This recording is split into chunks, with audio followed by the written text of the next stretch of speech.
I put my name on her business loan to help her get started. She promised she would handle everything. For 3 months, everything was quiet. Then the calls started. The notices kept coming, and I realized I was the one they were coming after. Before I continue this story, let me know where you are watching from in the comments below. Hit like and subscribe if you have ever had to protect yourself from the greed of your own family. My name is Vincent. I am 70 years old, and I spent my entire life building a safe harbor for my daughter, only to watch her try to sink my ship. The morning sun warmed the wooden planks of my front porch. I stepped out with my coffee, enjoying the quiet of the suburban neighborhood I had called home for 40 years. I walked down the driveway to the brick mailbox I had built with my own hands. Inside, resting on top of the local newspaper, was a red certified envelope from First National Bank. I recognized the return address immediately. It was the commercial lending department. I did not open it with trembling hands. I walked back into the kitchen, set my coffee mug on the counter, and retrieved a pocket knife from the drawer. I sliced the heavy paper open in one clean motion. I unfolded the thick document and read the bold print at the top of the page. The notice stated that the commercial loan I had co-signed for my daughter Natalie was exactly 90 days in arrears. The outstanding balance was $450,000. The penalty fees were accumulating daily. The document explicitly stated that as the primary guarantor, my personal assets were now subject to immediate seizure. I read the numbers again. I did not gasp. I did not drop the paper. I simply folded the notice, slid it into the front pocket of my denim jacket, and picked up my truck keys. I was not going to call Natalie and leave a frantic message. I was going to look her in the eye. I climbed into my Ford truck and started the engine. The drive to the upscale retail plaza on the north side of town took 20 minutes. During that time, I focused on the road, actively keeping my breathing steady. Natalie had spent a year pitching this organic skincare boutique to me. She had showed me glossy brochures, fabric samples, and detailed business plans. She had promised that this was her ultimate passion, her chance to finally build something meaningful. I turned into the palm-lined parking lot of the commercial center. The plaza was pristine, filled with high-end coffee shops and luxury fitness studios. I pulled into a parking space directly in front of the unit she had leased. I turned off the engine and looked through the windshield. There was no boutique. There was no elegant gold lettering on the glass. There was only a heavy chain securing the double doors. I stepped out of the truck and walked slowly to the storefront. I cupped my hands against the cold glass and looked inside. The space was a completely gutted shell. Wires hung freely from the ceiling like dead vines. Piles of drywall dust coated the concrete floor. The beautiful oak display tables she had promised to build were non-existent. The reality of the empty room struck me with the force of a physical blow. She had not simply failed to open the store. She had never even started.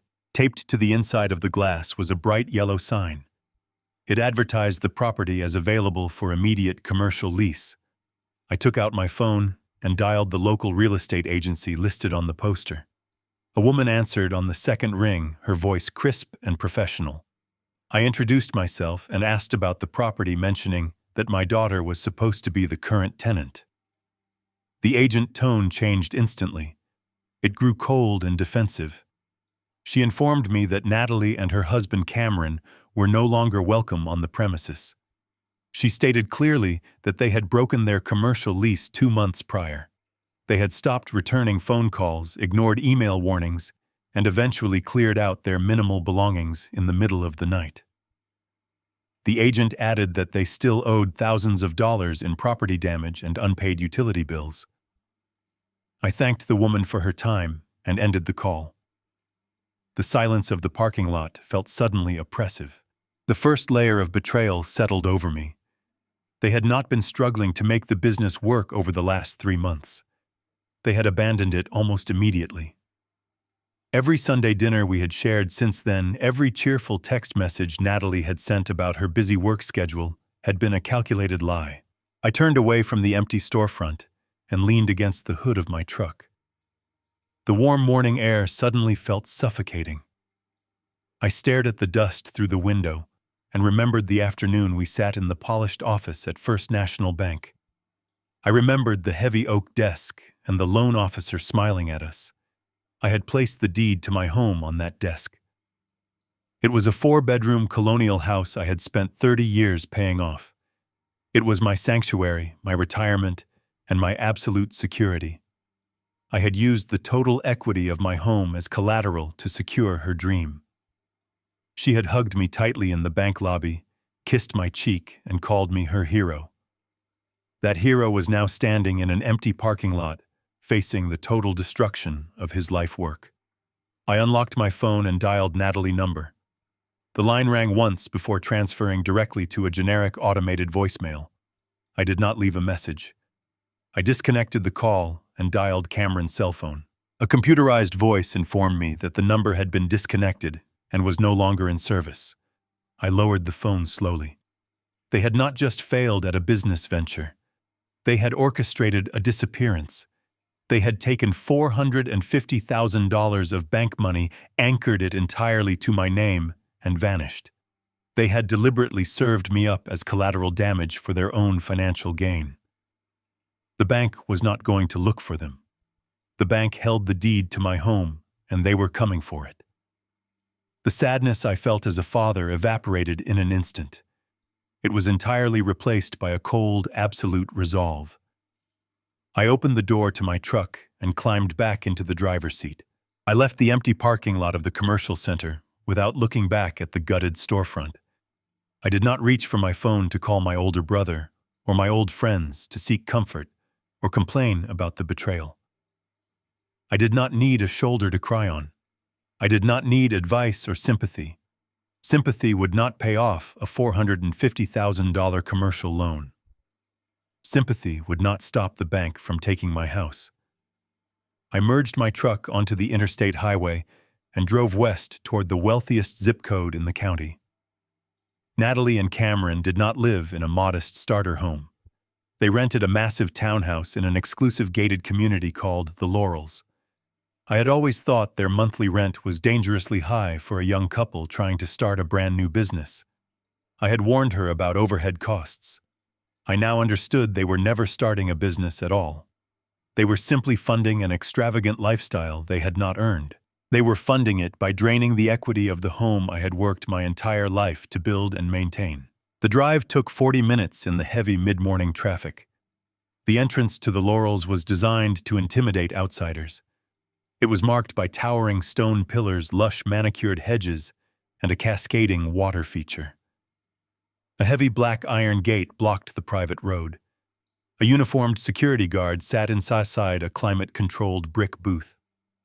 I pulled my old Ford truck up to the visitor window and rolled down the glass.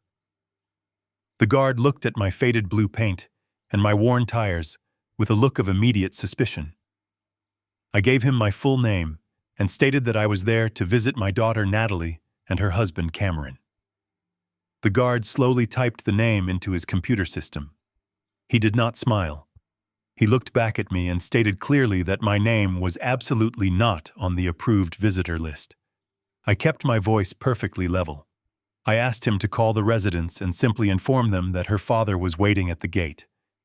The guard picked up his desk phone and dialed the local number. I watched his face carefully as he listened to the voice on the other end. He nodded once and abruptly hung up the phone. He looked at me with a hardened expression and informed me that the residents were not receiving guests today. He then instructed me to turn my vehicle around and vacate the private driveway immediately before he called the local police to report a trespasser. I did not argue with the man. I did not shout that I was her father or scream that I had paid for the luxury car currently parked in her pristine driveway. Arguing with the security guard was a complete waste of energy. The guard was merely a pawn, doing his job and protecting the privacy of the people who paid his salary. I nodded, calmly shifted my truck into reverse and backed out of the grand entrance. I drove exactly 2 blocks down the main road and pulled into the empty parking lot of a public nature park that sat directly across from the community exit. I backed my truck into a parking space under the deep shade of a massive oak tree. From this elevated vantage point, I had a clear and completely unobstructed view of the black iron gates. I turned off the engine and rolled down both windows to let the afternoon breeze cool the cab. I leaned back against the worn fabric of my driver's seat and waited. I am a patient man. I spent 40 years managing commercial construction sites. I know exactly how to watch and how to wait. I know that people who steal always become careless over time. They become arrogant and blind to their own vulnerabilities. Natalie and Cameron believed they were completely untouchable behind their expensive stone walls and their hired private security. They believed my failure to leave a screaming voicemail meant I was already defeated. They assumed an old man facing an overwhelming bank foreclosure would be paralyzed by fear, confusion, and shame. They were entirely wrong. I sat in the rising heat of the truck for 3 uninterrupted hours. I did not turn on the radio for distraction. I did not check my phone for incoming messages. I simply watched the gate. I watched luxury sedans and delivery trucks come and go. My mind was completely clear and focused on the objective. I was not mourning the loss of my only daughter. The daughter I lovingly raised died the exact moment she forged my financial ruin. The woman living inside that gated community was simply a thief holding the deed to my house. I was perfectly prepared to sit under that oak tree until nightfall. I would wait until the sun came up the next day if necessary. I had nothing but time, and they had absolutely everything to lose.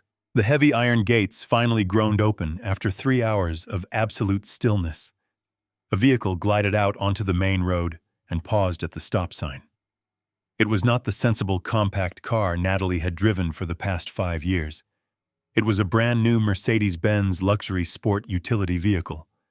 The paint was a flawless metallic black that mirrored the afternoon sun. The windows were heavily tinted, but the angle of the light pierced the glass, revealing the 2 people sitting in the front seats. Natalie was behind the steering wheel. She was wearing a wide-brimmed sun hat and a pristine white silk blouse. Cameron sat in the passenger side. He was completely relaxed with his head tilted back against the imported leather headrest, wearing a pair of thick designer sunglasses. They looked like a wealthy couple heading out for a luxury vacation, rather than 2 desperate business owners who had just abandoned a commercial lease and defaulted on a $500,000 loan. I stared at the shining grille of the vehicle as it turned onto the avenue. The sticker price of that specific model was easily north of $100,000. The math was not difficult to calculate. The bank had issued the commercial loan specifically for construction materials and business inventory. Instead, that money had been instantly converted into twin-turbo engines and a lavish lifestyle they had stolen directly from my life savings. I shifted my truck into drive. I waited until they were a quarter-mile down the road before I pulled out of the park and merged into the flow of traffic behind them. I did not speed. I did not tailgate them or drive aggressively. I kept exactly 3 cars between my front bumper and their rear license plate. The route took us away from the residential suburbs and deeper into the elite coastal district. The roads became smoother and lined with towering palm trees and clear ocean views. I watched the black vehicle glide effortlessly over the pavement. My old Ford truck rattled over every bump in the road. The physical contrast between the 2 vehicles was the perfect mirror for our relationship. I had spent my entire adult life carrying the heavy loads and wearing myself down to the bone so she could travel in absolute comfort. I had believed I was building a solid foundation for her future. I now realized I was simply a financial resource to be extracted and discarded when the well ran dry. They did not notice my battered blue truck following them. They were completely insulated inside their climate-controlled cabin. They possessed the absolute confidence of thieves who firmly believed they had executed the perfect crime. The luxury vehicle slowed down and engaged its turn signal. They pulled into the grand entrance of the Whispering Pines Country Club. It was the most exclusive private club in the entire region. Membership required a massive upfront fee and a waiting list filled with local politicians and corporate executives. I watched the stone pillars pass by as I followed them down the sweeping driveway. Up ahead, a team of valets in crisp white uniforms rushed forward to greet the arriving guests. Natalie pulled right up to the front steps. A valet immediately opened her door. She handed him the keys without even looking at him in a gesture of practiced arrogance. Cameron stepped out, adjusting his expensive linen jacket and laughing brightly. They walked arm in arm up the wide marble steps toward the outdoor dining terrace. I did not use the valet service. I drove past the grand portico and steered my truck toward the far edge of the visitor parking lot. I parked next to a line of landscaping trailers. I turned off the ignition. I sat in the quiet cab of my truck for a moment, looking at the sprawling green golf course and the sparkling swimming pools in the distance. The sheer audacity of their location burned away any lingering traces of fatherly hesitation. They were preparing to eat fine food and drink expensive wine while my home was being actively prepared for a public bank auction. The money paying for their afternoon entertainment was directly tied to the roof over my head. I opened the door of my truck and stepped out onto the hot asphalt. I did not rush. I walked with the slow and deliberate pace of a man who knows exactly what he is about to do. I reached into the front pocket of my denim jacket and felt the crisp edges of the red bank notice. It was no longer just a piece of paper. It was a loaded weapon. The chase was officially over, and it was time to deliver the bill. I walked away from the parking lot and approached the grand entrance of the country club. The heavy glass doors opened automatically as I stepped into the climate-controlled lobby. The air smelled of expensive floral arrangements and lemon polish. A hostess in a tailored black dress stood behind a mahogany podium. She looked at my faded denim jacket and work boots with immediate disapproval. She opened her mouth to ask for my membership card. I did not give her the opportunity to speak. I walked past her with the heavy, determined strides of a man who owned the building. She called after me, but I did not stop. I pushed open the double doors leading out to the dining terrace. The midday sun reflected off the pristine white tablecloths. Waiters in pressed white shirts carried silver trays of champagne and imported seafood. The gentle hum of polite conversation filled the air. It was a world entirely insulated from consequence. It was a world my daughter and her husband had purchased using my name and my home as their currency. I scanned the crowded terrace. I spotted them sitting at a premium corner table overlooking the 18th hole of the golf course. A silver bucket holding a chilled bottle of champagne rested on a stand next to their table. A waiter was precisely arranging a dozen raw oysters on a bed of crushed ice right in front of Natalie. She was holding up her phone, taking a photograph of the meal. Cameron was leaning back in his chair, swirling the pale liquid in his crystal glass.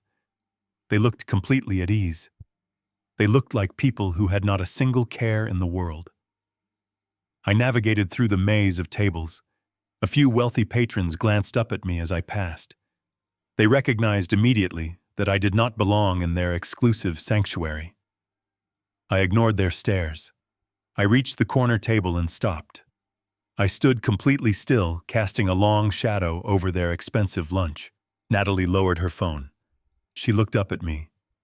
The bright smile she had been practicing for her photograph vanished instantly. Her face tightened into a mask of pure irritation. She did not greet me. She did not ask how I was doing or offer me a chair. She glanced nervously at the surrounding tables to see if anyone was watching us. She hissed under her breath and asked what I was doing there.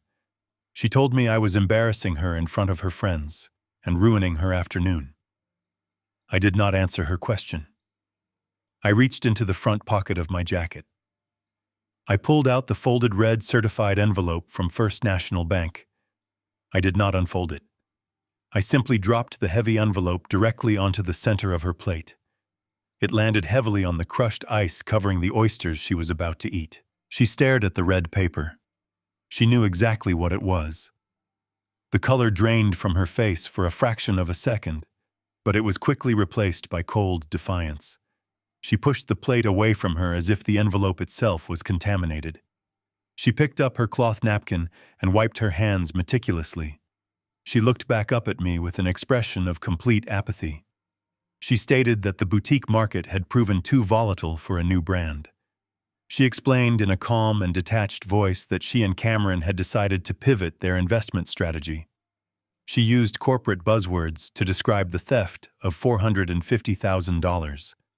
She spoke as if she had simply changed her mind about a paint color rather than destroyed my entire financial existence. Cameron set his crystal champagne glass down on the white tablecloth. He did not look intimidated by my presence. He looked highly amused. He rested his elbows on the table and steepled his fingers together, resting his chin on his hands. A slow, arrogant smirk spread across his face. He told me there was no reason to cause a scene in a respectable establishment. He spoke to me as if I were a confused and slightly bothersome child who had wandered into a serious adult conversation. He calmly explained the basic mechanics of commercial lending, as if I were too ignorant to understand the documents I had signed. He stated that since I was the primary guarantor on the loan, the bank would naturally seek to liquidate my assets first.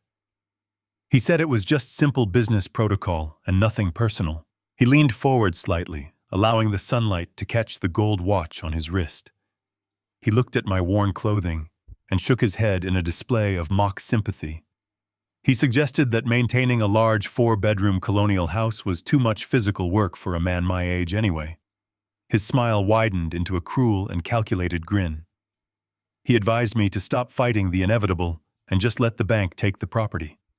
He casually suggested I use whatever small amount of money I might have left in my personal savings to find a nice assisted living facility. He told me it would be much easier for me to have professional nurses take care of my daily needs rather than trying to maintain a big empty house all by myself. I stood there absorbing the absolute venom of his words. He was openly mocking the destruction of my life. He was reveling in the fact that he had outsmarted me. He believed my love for my daughter was a fatal weakness he had successfully exploited. He thought the transaction was complete, and I was simply the collateral damage left behind. I looked at Natalie. I waited for her to object to his cruelty. I waited for a single shred of guilt or remorse to cross her face. She simply picked up her champagne glass and took a slow sip. She agreed with him. She was entirely complicit in my execution. The air on the terrace felt suddenly thin. The music playing softly from the hidden speakers faded away. I realized in that exact moment that I was standing across from two predators who had thoroughly consumed their prey and were now annoyed that the bones were making a mess on their table. They felt absolutely no fear because they believed an old man had no teeth left to bite back. I watched the condensation drip down the side of the silver ice bucket. Every detail of their luxury was funded by my impending ruin. The silk blouse she wore was paid for by the roof over my head. The expensive sunglasses resting on the table next to Cameron were purchased with the sweat and labor of my 50 years in the construction business. They had not built a single thing of value in their entire lives. They had only learned how to harvest the labor of others. Cameron picked up a small silver fork and reached past the red bank notice to spear an oyster from the edge of the plate. He ate it with exaggerated enjoyment, keeping his eyes locked onto mine the entire time. It was a deliberate display of dominance. He was showing me that my presence meant absolutely nothing to him. He was demonstrating that my anger could not penetrate the protective bubble of wealth they had stolen from me. I did not flip the table. I did not raise my voice or clench my fists. I knew that any display of raw emotion would only give them satisfaction. It would confirm their belief that I was powerless and desperate. I took a slow, deep breath, filling my lungs with the warm coastal air. The absolute clarity of the situation washed over me. There was no misunderstanding to clear up. There was no family bond left to salvage or repair.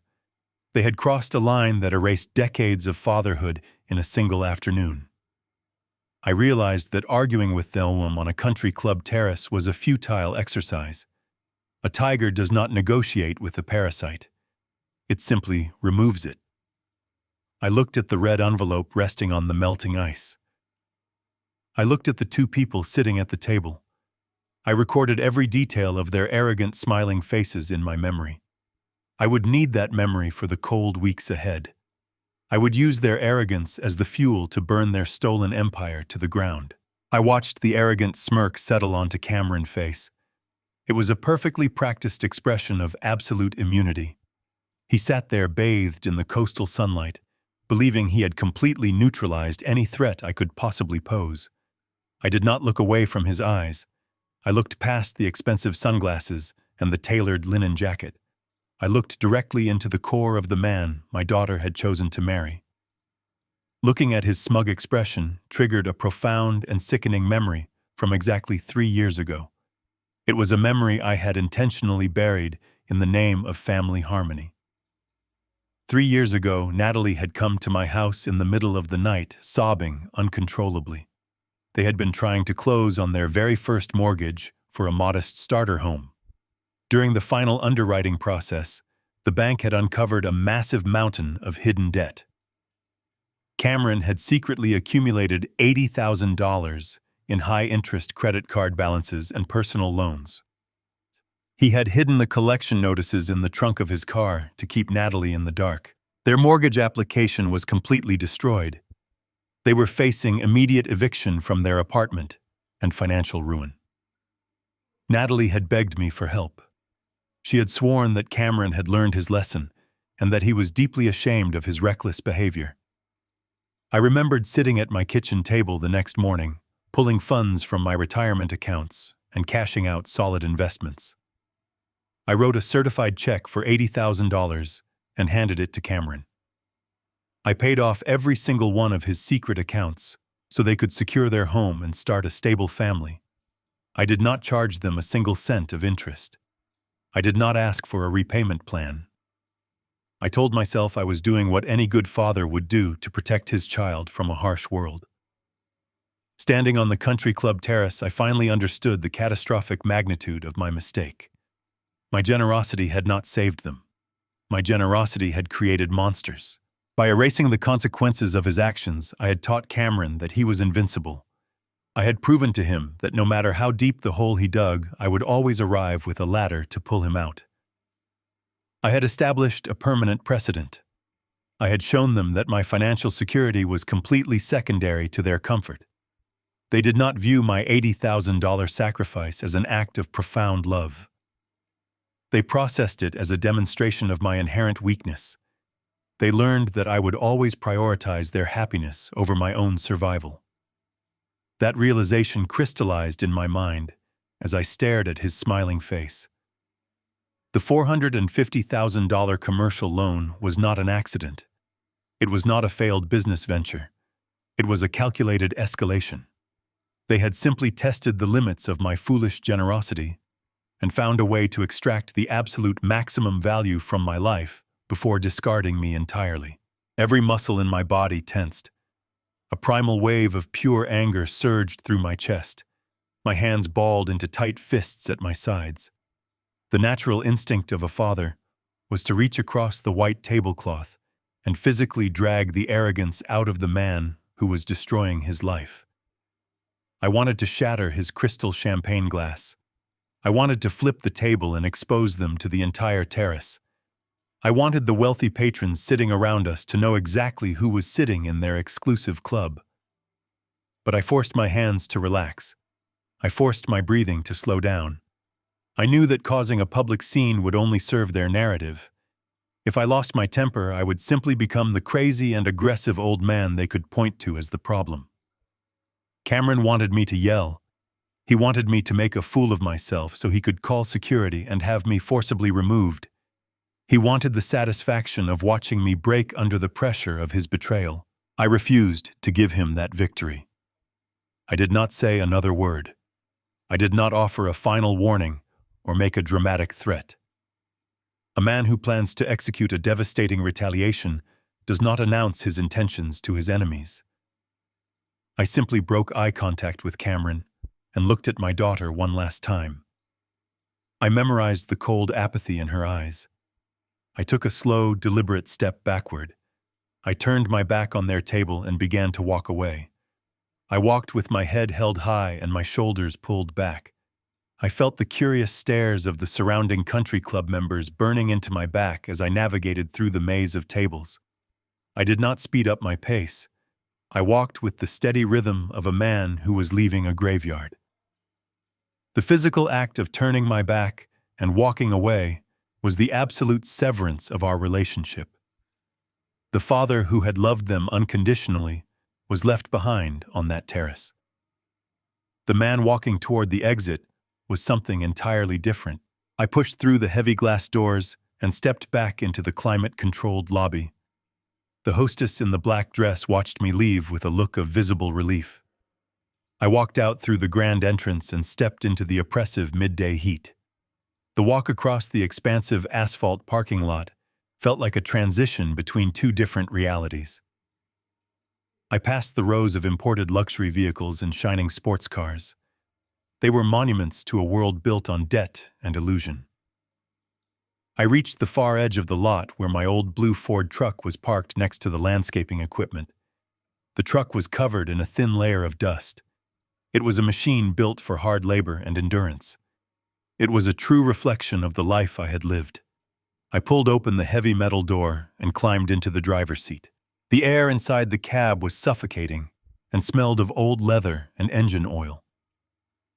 I did not immediately start the engine. I sat in the absolute silence of the vehicle, letting the gravity of the situation settle over me. I had just walked away from my only child. I had accepted the fact that she was actively participating in my destruction. I reached forward and inserted the key into the ignition.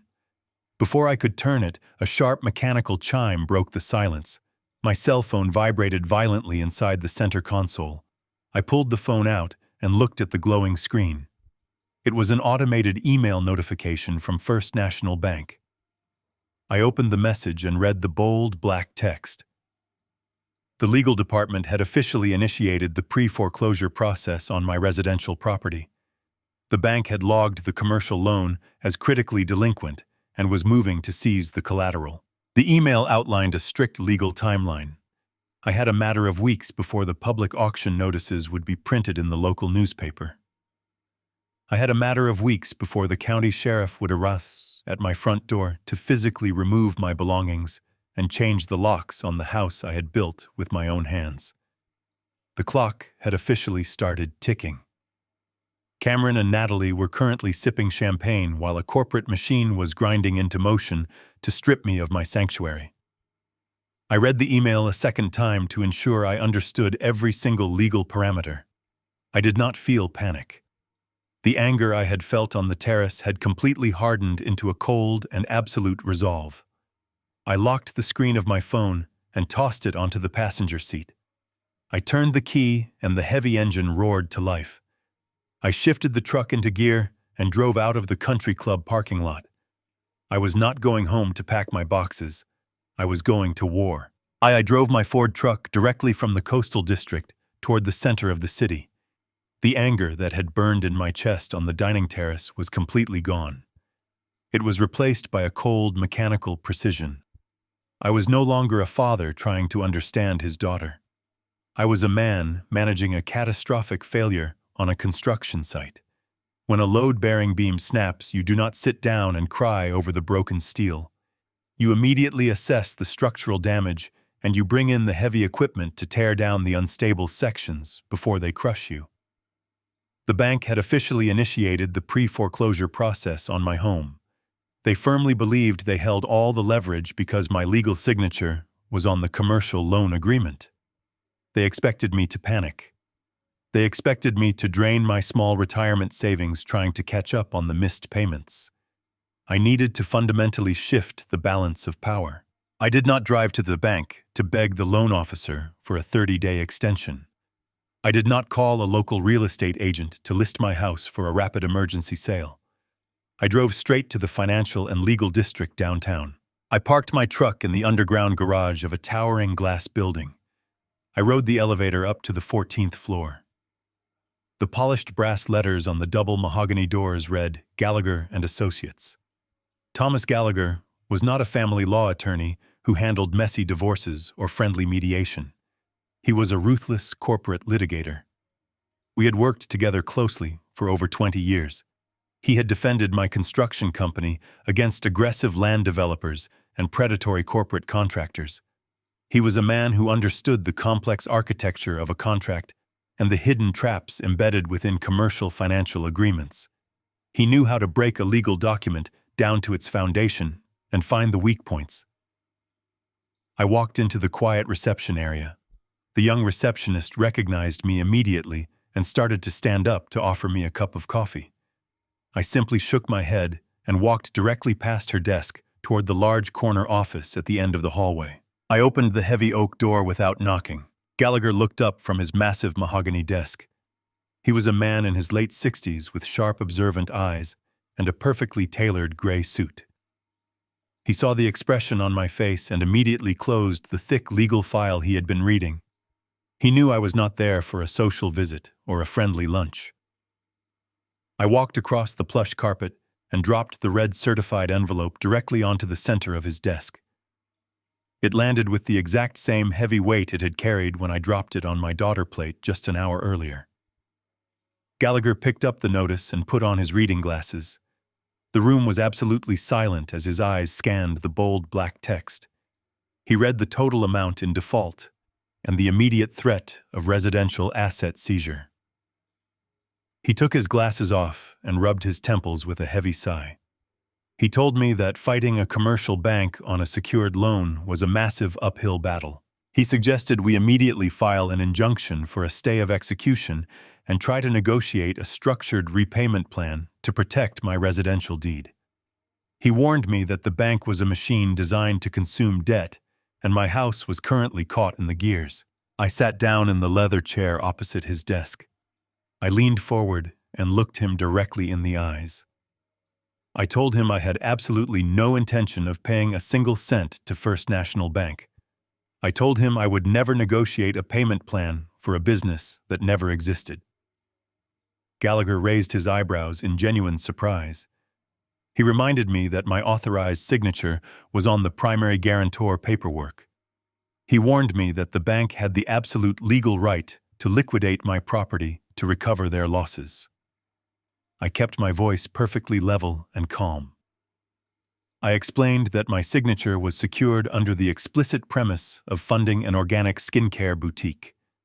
I told him I had just visited the commercial property and found a gutted room covered in exposed wires and drywall dust. The lease had been officially abandoned 2 months ago. The business was a phantom created solely to extract the equity from my home. I told Gallagher that $450,000 does not simply vanish into thin air. It leaves a paper trail. I instructed him to issue an immediate legal demand to the bank for the complete transaction history of the commercial loan. I did not want a brief summary or a monthly statement. I demanded a forensic audit of every single wire transfer and cash withdrawal made from that specific account from the very moment the funds cleared. I wanted to see the names of the receiving accounts and the routing numbers attached to the money. Gallagher leaned back in his heavy leather chair and picked up his silver fountain pen. He stared at me for a long moment. He understood exactly what I was asking him to do. We were not going to build a defensive wall to delay the foreclosure. We were going to build a trap to destroy the people who had orchestrated the theft. He pressed a button on his desk phone and instructed his paralegal to completely clear his calendar for the rest of the afternoon. He opened a fresh legal pad and began to write. The investigation had officially begun. The heavy oak door of the corner office clicked shut, sealing us inside a fortress of legal privilege. Thomas Gallagher did not offer me platitudes or false hope. He understood that my survival depended entirely on aggressive and immediate action. He picked up his desk phone and bypassed his paralegal entirely. He dialed a direct number for the senior legal counsel at First National Bank. He did not ask them for a favor. He invoked his legal authority as the attorney of record for the primary guarantor of a distressed commercial asset. He demanded immediate and unrestricted access to the complete digital ledger of the loan account. He cited specific financial regulations requiring transparency for guarantors facing imminent asset seizure. The bank lawyer on the other end of the line attempted to stall, citing administrative protocols. Gallagher cut him off. He stated that if the complete wire history was not securely transmitted to his office server within 10 minutes, he would file a formal complaint with the Federal Banking Commission for obstruction. He hung up the phone and looked at me. We sat in absolute silence, listening to the quiet ticking of the grandfather clock in the corner of the room. Exactly 9 minutes later, a secure notification chimed on his computer monitor. The bank had surrendered the documents. Gallagher did not read them on the screen. He sent the massive file to the high-speed printer in the hallway. We waited as the machine rapidly produced page after page of financial data. His paralegal walked into the office carrying a thick stack of warm paper and placed it squarely in the center of the mahogany desk. Gallagher opened his top drawer and took out a heavy metal ruler and a yellow highlighter. He did not look at the final negative balance. He flipped directly to the very first page of the ledger. He wanted to trace the money from the exact second the $450,000 was deposited into the business checking account. He explained to me that a legitimate commercial enterprise leaves a very specific and predictable paper trail. He said that a new business requires immediate capital expenditures. We should see large checks written to commercial landlords for security deposits. We should see continuous payments to local construction contractors for the storefront renovations. There should be dozens of line items for plumbing fixtures and electrical wiring and custom display cabinets. We should see massive outbound transfers to wholesale distributors for the organic skincare inventory Natalie had spent an entire year promising to sell. Gallagher placed the metal ruler under the first line of the ledger and began to scan down the page. His eyes moved rapidly across the columns of dates and vendor names and transaction amounts. The room grew incredibly tense as he turned the first page and then the second. The yellow highlighter remained completely dry in his hand. There were absolutely no payments made to construction crews. There were no checks written for drywall or paint or commercial lighting. There were no invoices paid to organic skincare manufacturers. The money had not been used to pay the commercial lease at the upscale retail plaza. The business checking account was completely devoid of any normal operational expenses. The boutique was never a failed dream. It had never existed in the real world at all. It was nothing more than a fabricated story designed specifically to convince a bank to release a massive amount of unsecured cash based entirely on the pristine equity of my home. Gallagher stopped moving the ruler. He leaned closer to the paper and frowned. He dragged his finger across a single line of text printed in the middle of the third page. He looked up at me with an expression of absolute grim realization. He told me that the entire loan amount did not slowly drain away over 3 months of bad business decisions. It did not bleed out through mismanagement or poor sales. The money vanished almost instantly. The ledger showed that exactly 48 hours after the loan was officially cleared and the funds became available, the entire balance was completely liquidated. Someone had initiated a single massive electronic transfer. They had completely emptied the commercial account, leaving behind only the minimum balance required to keep the account open and avoid triggering an immediate automated fraud alert from the bank software. He turned his computer monitor toward me and began typing the transaction authorization codes from the paper ledger into a specialized financial tracking database. He told me we needed to find out exactly where the money went because it did not go to a domestic bank. The routing numbers indicated an international wire transfer. The screen flashed as the database processed the complex numeric codes. I sat in my chair gripping the armrests as the reality of my daughter's actions truly settled into my mind. I was not dealing with a reckless child who made a foolish mistake. I was dealing with a cold and calculating individual who had planned my financial execution with meticulous precision. She had hugged me in the bank lobby knowing full well that within 2 days she would steal everything I owned. The database returned a positive match. The destination of the $450,000 was not another bank in our city or even our state. The money had been wired directly into a corporate holding account located in a foreign tax haven. Gallagher read the details aloud. The receiving account belonged to a limited liability company registered in the state of Delaware, but operating under an international corporate proxy. The name of the company was completely vague and offered no clues about its true purpose. It was a shell company. It was a digital ghost created specifically to receive stolen funds and hide them behind a wall of corporate privacy laws. Gallagher took off his reading glasses and placed them softly on the desk. The atmosphere in the corner office shifted fundamentally.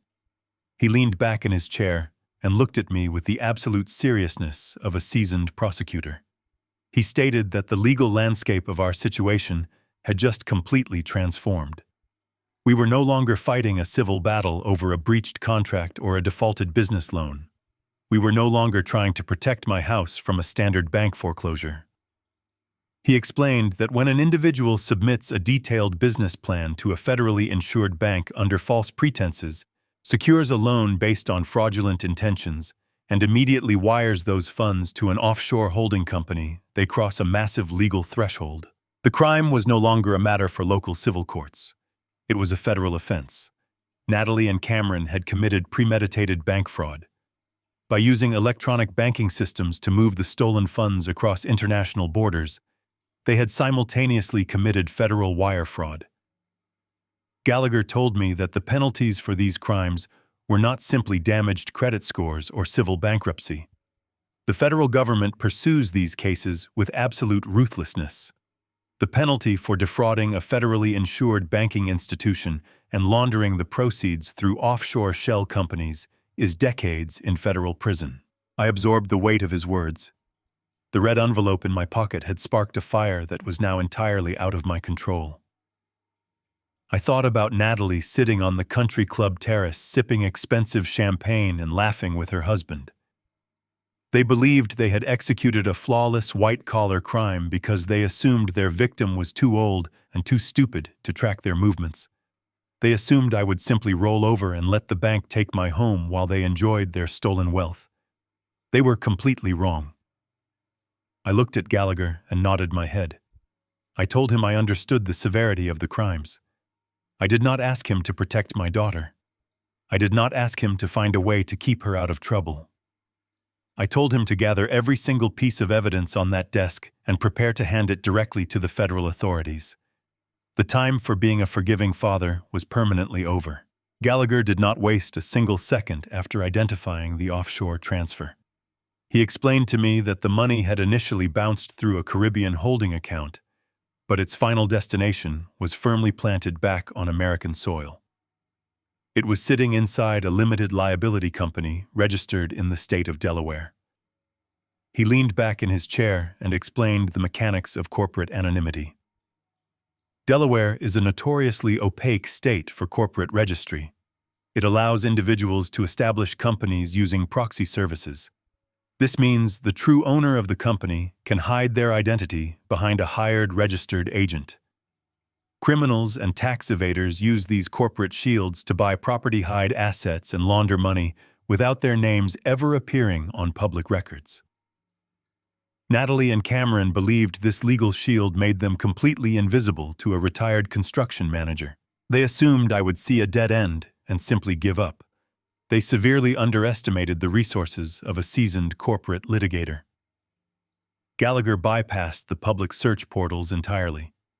He utilized a highly expensive proprietary legal database that aggregates tax filings, state registry data, and federal banking identifiers. I sat quietly in the heavy leather chair and watched him work. The only sounds in the large corner office were the steady ticking of the antique grandfather clock and the rapid clicking of his keyboard. I thought about how the world had changed. In my generation, a man's reputation was his currency. We did business looking each other in the eye and sealing agreements with a firm handshake. My daughter belonged to a generation that used digital smoke and mirrors to rob their own family from behind a computer screen. Gallagher cross-referenced the routing numbers from the original bank transfer with the corporate tax identification number of the Delaware entity. The computer screen loaded line after line of dense legal code. The system churned through thousands of financial records, searching for a single point of vulnerability. Finally, the database produced a master corporate profile. Gallagher hit the print button on his desk. The high-speed printer hummed to life and produced a fresh sheet of paper. He took the document and slid it across the polished mahogany desk toward me. He did not say a word. He simply pointed the silver tip of his fountain pen at the line labeled Managing Director. The name printed in crisp black ink was Cameron. He had not used a complex web of fake identities or international associates. He had simply paid a corporate proxy firm a few $100s to hide his real name from the basic public directory.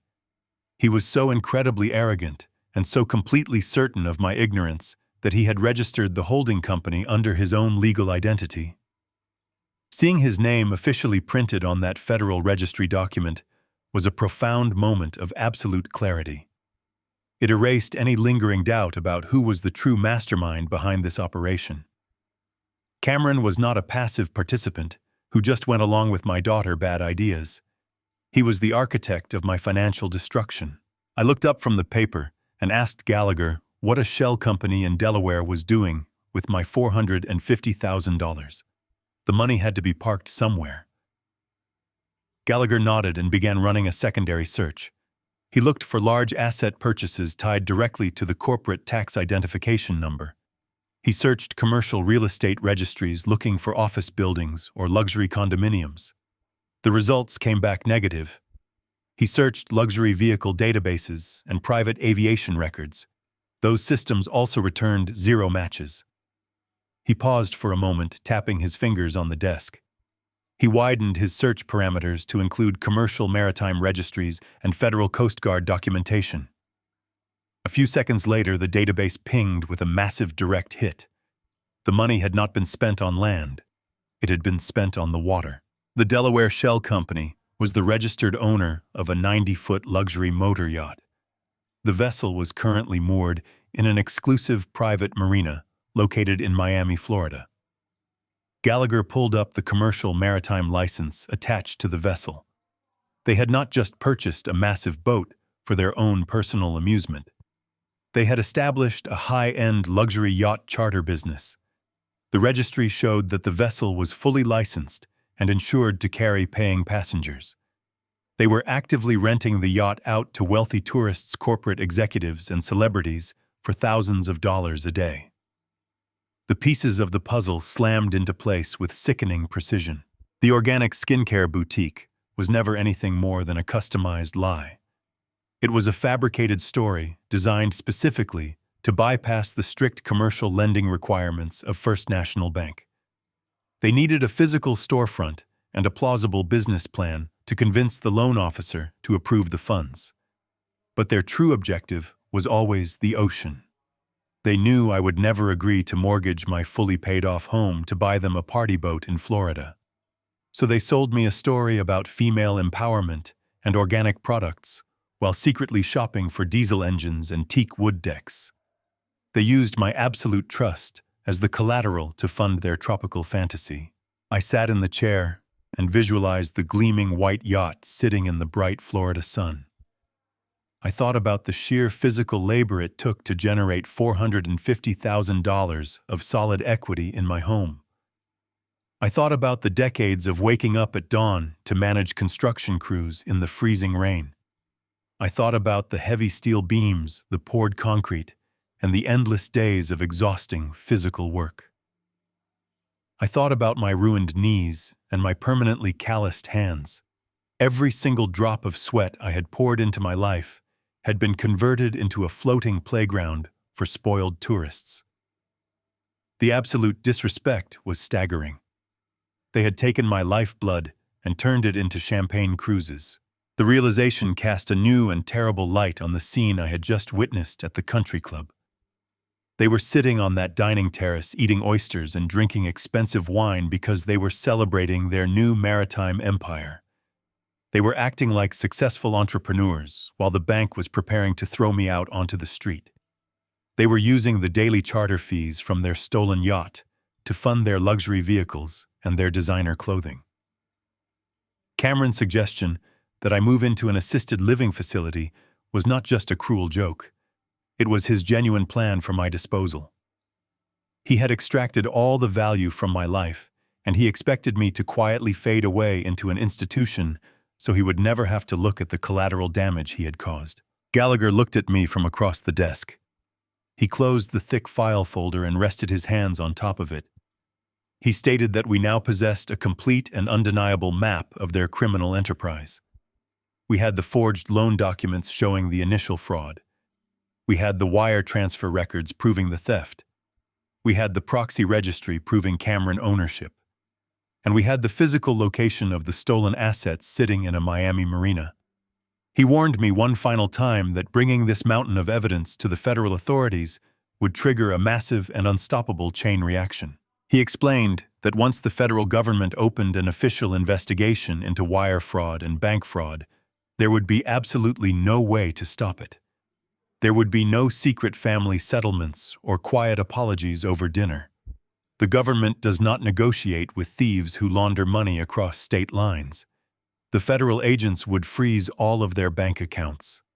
They would physically seize the yacht to recover the stolen funds, and they would indict everyone involved in the conspiracy. Gallagher asked me if I was fully prepared to send my only daughter and her husband to federal prison. I did not hesitate for a single second. I looked at the attorney who had protected me for 20 years. I told him to draft the federal complaint and make the call. I looked back down at the printed financial ledger resting on the polished mahogany desk. My eyes scanned past the long strings of routing numbers and the complex offshore corporate designations until they landed on the exact date and timestamp of the final international wire transfer. The massive sum of $450,000 had been moved on the 14th of October at exactly 3 o'clock in the afternoon. I stared at that specific line of printed text until the black ink began to blur against the white paper. The date was not just a random Tuesday in the fall. The 14th of October was my 70th birthday. A cold and heavy sensation settled deep into my chest as my mind reconstructed the exact timeline of that specific afternoon. I did not need to consult a calendar or a diary to remember exactly where I was or exactly who I was with when the final authorization code was entered into the banking system. At 3 o'clock in the afternoon on the 14th of October, I was sitting at my kitchen table. I was sitting inside the exact same house they had just secretly mortgaged to the breaking point. Natalie had walked through my front door holding a large white bakery box tied with a bright red ribbon. She had smiled brightly and kissed my cheek with practiced affection. She had opened the box to reveal a custom chocolate cake with 70 small candles placed carefully on the thick frosting. Cameron had stood behind her holding a bottle of sparkling apple cider and wearing a perfectly tailored sweater. They had gathered around my old wooden table and sung happy birthday with absolute enthusiasm. I had looked at my only daughter illuminated by the warm glow of the candlelight and felt a profound sense of paternal pride. I had genuinely believed I was leaving a legacy of love and financial stability for the next generation. I blew out the candles and made a silent wish for her new organic skincare boutique to succeed. While I was busy cutting the cake and serving it on my best porcelain plates, Cameron was standing in my hallway holding his smartphone. He had claimed he needed to step away for a few minutes to answer a quick emergency email from a business vendor. He was not checking his email. He was logging into the commercial banking portal. He was using the quiet sanctuary of my own home to initiate the final international wire transfer. He was actively draining $450,000 of my hard-earned equity into a Delaware shell company while eating the birthday cake I had just served him. Natalie had sat across from me holding my hand and talking cheerfully about her future plans. She knew exactly what her husband was doing in the other room. She had used her daughterly affection as a deliberate and calculated distraction. The psychological cruelty of that afternoon was far more devastating than the actual financial theft. They had explicitly weaponized my birthday to celebrate my absolute ruin. I pulled my attention away from the terrible memory and looked up at Thomas Gallagher. I pointed a steady finger to the date on the ledger and explained the context of the timeline to him. The seasoned attorney closed his eyes for a brief moment and let out a slow, measured breath.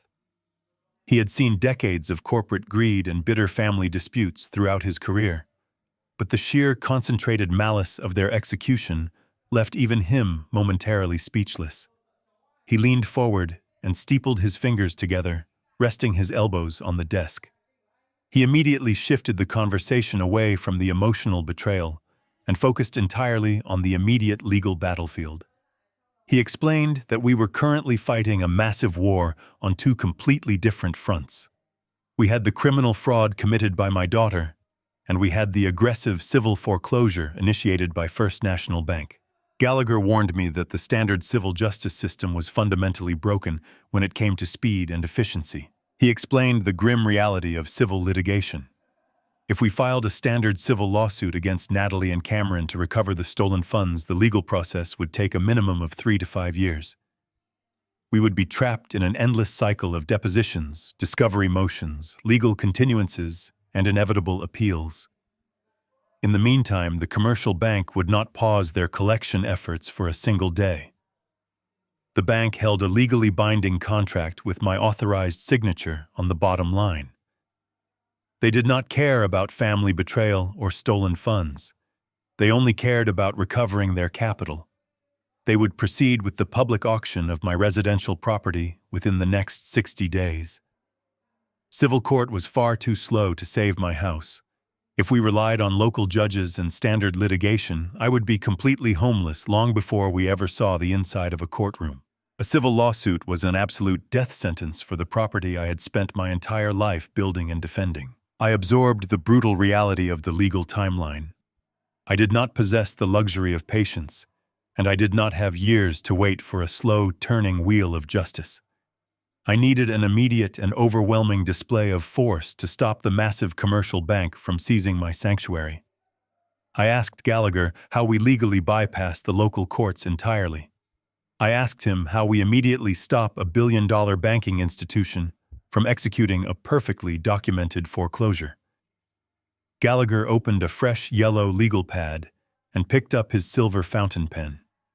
He stated that there is only one authority powerful enough to instantly halt a commercial bank foreclosure in its tracks. We needed to introduce a massive federal criminal investigation directly into the absolute center of the civil dispute. I instructed him to completely abandon the idea of a civil lawsuit. I told him we were not going to sue them for the money. We were going to hand them over to the federal government. I told Gallagher to immediately compile the forged loan applications, the offshore wire transfer receipts, and the Delaware proxy registry documents into a single comprehensive evidence binder. We were going to walk right past the local police departments and the civil magistrates. We were taking the evidence directly to the Financial Crimes Division of the Federal Bureau of Investigation. Once the federal government issued a formal criminal indictment against Cameron and Natalie, the bank would be legally forced to halt the foreclosure pending the outcome of the federal fraud investigation. My house would immediately become the center of a federal crime scene, and the bank could not legally touch it. I looked at the attorney and told him to draft the formal complaint. The time for measured responses was permanently over. I did not go home and scream into an empty room. I did not call my neighbors to complain about the betrayal of my only child. I did not seek out the sympathy of old friends or sit in the dark mourning the destruction of my family. I drove back to my 4-bedroom colonial house and I locked the heavy oak door behind me. For the next 21 days, I completely vanished from the world they knew. I stopped answering my personal cell phone. I did not check my mail at the brick mailbox I had built at the end of the driveway.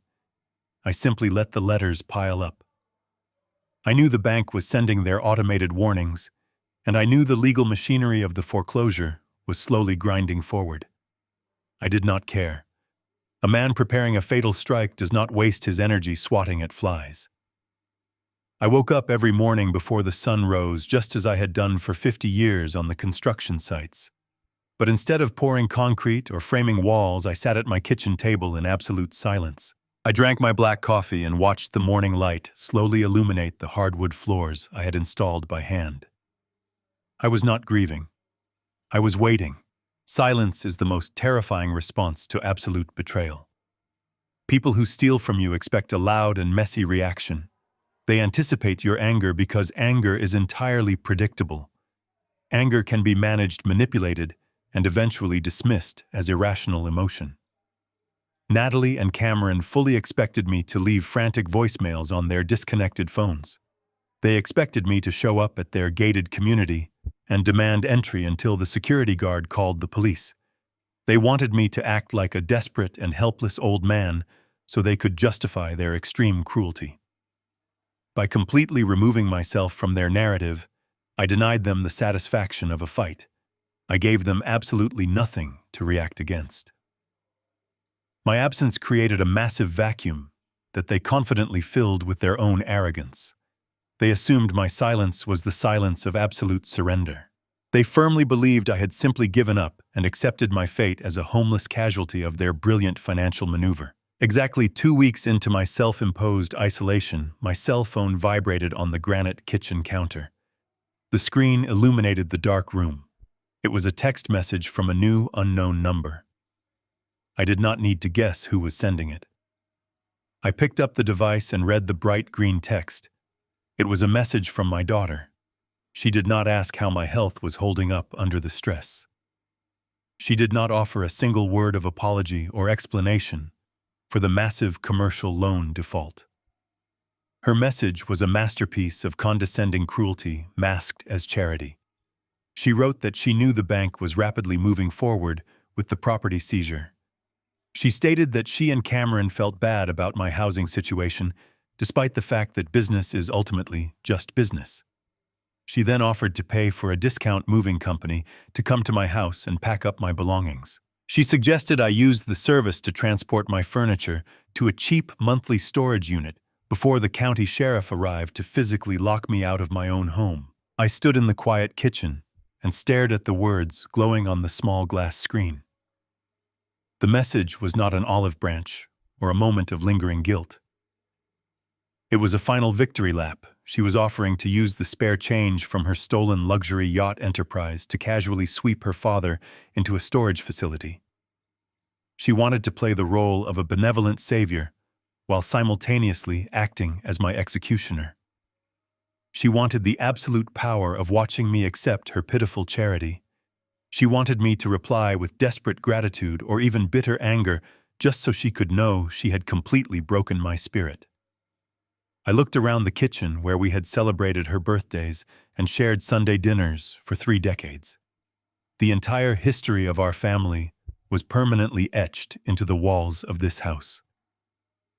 She was offering to hire complete strangers to pack away 30 years of unconditional love in cheap cardboard boxes using money she had explicitly stolen from my own bank account. I did not type a response.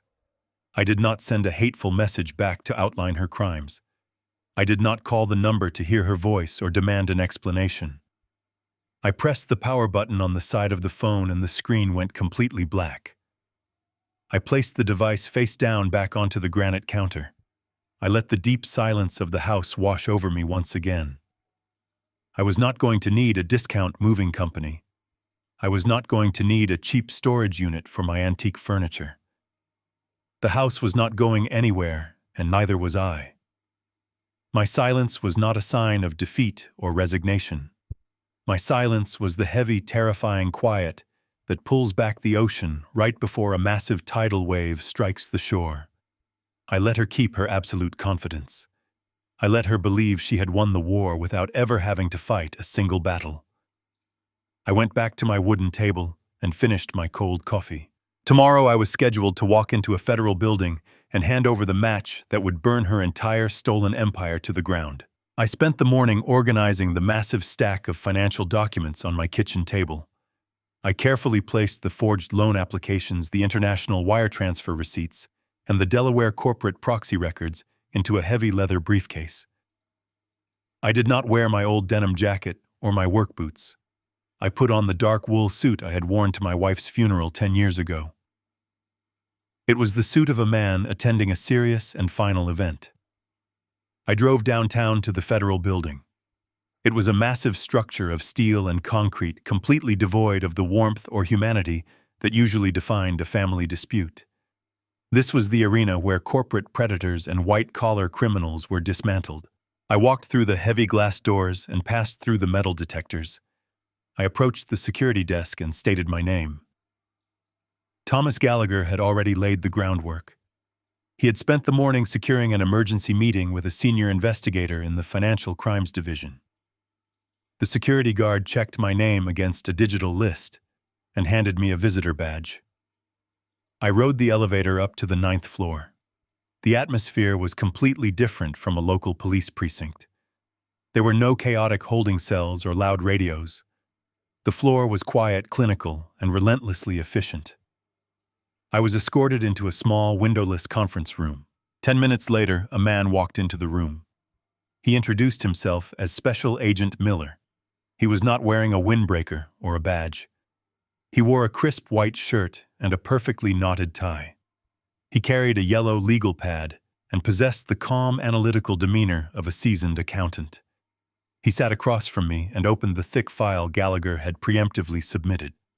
He looked at me not with pity or sympathy, but with the sharp focus of a predator recognizing a blood trail. Agent Miller started by verifying the foundation of the case. He asked me to confirm that the $450,000 loan was strictly authorized for the creation of an organic skincare boutique. I nodded. He asked me to explicitly confirm that I had never authorized the transfer of those funds to a Delaware holding company or a luxury yacht enterprise in Miami. I stated clearly that I had not. He then asked the most critical question. He asked if I was fully aware that initiating a federal investigation would inevitably lead to the criminal prosecution of my daughter. I did not hesitate. I looked him directly in the eyes and told him that the woman who stole my life savings and attempted to leave me homeless was a stranger to me. I told him I was fully prepared to see this process through to its absolute conclusion. Agent Miller nodded slowly. He understood that he was not dealing with a father who might suddenly withdraw his complaint out of misplaced guilt. He opened my leather briefcase and began extracting the documents I had brought. He spent the next 2 hours meticulously cross-referencing my physical documents with the digital files Gallagher had provided. He traced the timeline from the exact moment my forged signature was submitted to First National Bank to the exact second the funds were wired offshore. He paused at the page showing the Delaware proxy registry. He stared at Cameron's name printed clearly as the managing director. He let out a low whistle of genuine surprise. Agent Miller explained that white-collar criminals usually spend thousands of dollars layering their identities behind complex webs of international associates. Cameron's decision to register the shell company under his own name was an act of staggering arrogance. It was the kind of careless mistake that federal prosecutors dream of finding. It provided an unbroken, legally binding chain of evidence directly linking him to the stolen funds. It removed any possibility of him claiming ignorance or blaming a business partner. We moved on to the maritime registry of the luxury yacht in Miami. Agent Miller made several quick phone calls to the local field office in Florida. He instructed them to immediately locate the vessel and place it under physical surveillance. He wanted agents on the docks photographing the yacht and identifying the crew. He was not simply building a case on paper. He was actively securing the stolen assets before they could be moved or hidden. By the early afternoon, the atmosphere in the small conference room had shifted from a preliminary interview to active tactical planning. Agent Miller explained the mechanics of the federal machine. He stated that bank fraud and wire fraud carry severe mandatory minimum sentences. When combined with the deliberate use of offshore holding companies to launder the proceeds, the charges escalated to a level that guarantees decades in federal prison. He warned me that the bank would still be aggressive. He explained that First National Bank was a separate entity driven entirely by corporate policy, and they would not simply drop the foreclosure because a federal investigation had begun. However, the federal government possessed the ultimate authority. Once the grand jury issued a formal criminal indictment, the federal courts would immediately freeze all assets associated with the fraudulent loan, including my residential property. The bank would be legally paralyzed. I spent the entire day inside that federal building answering questions, signing affidavits, and detailing the complete history of my financial relationship with Natalie and Cameron. I provided the bank statements showing the $80,000 I had previously paid to clear Cameron's hidden debts. Agent Miller eagerly added those documents to the file. They established a clear and undeniable pattern of financial exploitation and predatory behavior. When I finally walked out of the conference room, the sun had already set. The city lights were glowing through the heavy glass windows of the lobby. My briefcase was completely empty. I had handed over every piece of evidence, every legal document, and every shred of proof that my daughter was a thief. I walked out into the cool evening air. I did not feel lighter or unburdened. I felt the profound weight of a man who had just armed a massive explosive device. The federal machine was now completely out of my control. It was grinding forward with relentless momentum. I knew that within a matter of days, the grand jury would convene, the indictments would be sealed, and the trap would snap shut. I drove back to my quiet colonial house. I parked my old Ford truck in the driveway and looked at the brick facade. It was no longer just a house. It was the center of a federal war zone. I walked inside, locked the door, and prepared for the final phase of the operation. I was ready to bring the federal hammer down. The Federal Bureau of Investigation was a massive and terrifying weapon, but I knew that federal criminal cases take time to build. Agents must gather witness statements, present evidence to grand juries, and wait for federal judges to sign official warrants. I did not have the luxury of time. The commercial bank was still actively processing the foreclosure on my residential property. I needed a secondary measure that would strike with immediate and absolute devastation. I needed a force that did not require a lengthy criminal trial to freeze assets and dismantle a comfortable lifestyle. I knew from my 4 decades in the commercial construction business that you can sometimes negotiate your way out of a legal dispute or delay a civil lawsuit, but you can never hide from the tax collector. Cameron believed he was a financial genius for moving my home equity into an offshore holding company. He thought he had outsmarted the system. I was going to use his own overwhelming greed to trigger an audit that would strip him down to his very bones. I sat at my kitchen table the morning after my long meeting with Agent Miller. I opened my laptop computer and navigated directly to the official government tax portal. I bypassed the standard consumer pages and went straight to the Internal Revenue Service whistleblower division. I downloaded the specific federal forms was to report high-level corporate tax evasion and undeclared offshore assets. I did not fill out the paperwork with emotional accusations or angry rants about my stolen house. A bureaucratic machine does not process human emotion. It only processes cold numbers. I approached the federal forms with the exact same mechanical precision I used to draft complex commercial building permits. I listed Cameron as the primary target of the investigation. I entered his full legal name, his social security number, and his current residential address inside the luxury gated community. I was serving him up on a silver platter to the most unforgiving collection agency on the face of the earth. The core of my whistleblower report focused entirely on the Delaware Shell Company and the luxury yacht charter business currently operating out of Miami. Cameron had transferred $450,000 across international borders to hide the origins of the stolen funds. He had then used that capital to purchase a commercial maritime vessel. That vessel was actively generating daily rental income from wealthy tourists, corporate clients, and private parties. I knew with absolute certainty that Cameron was not declaring that daily cash flow on his domestic tax returns. Men who steal from their own family members to buy tropical party boats do not voluntarily pay taxes on their illicit gains. They believe they are entirely above the system and immune to the rules that govern ordinary working people. I attached the corporate proxy records and the maritime registry documents directly to my digital tax file. I provided the federal tax agents with a perfect and undeniable map of his hidden revenue streams. I did not stop at the offshore income. I moved on to the fraudulent business deductions. Natalie and Cameron had broken the commercial lease for the organic skincare boutique 2 months ago. They had abandoned the property in the middle of the night. but I knew exactly how their arrogant minds worked. They would undoubtedly attempt to claim the failed business venture as a massive financial loss on their yearly tax filings.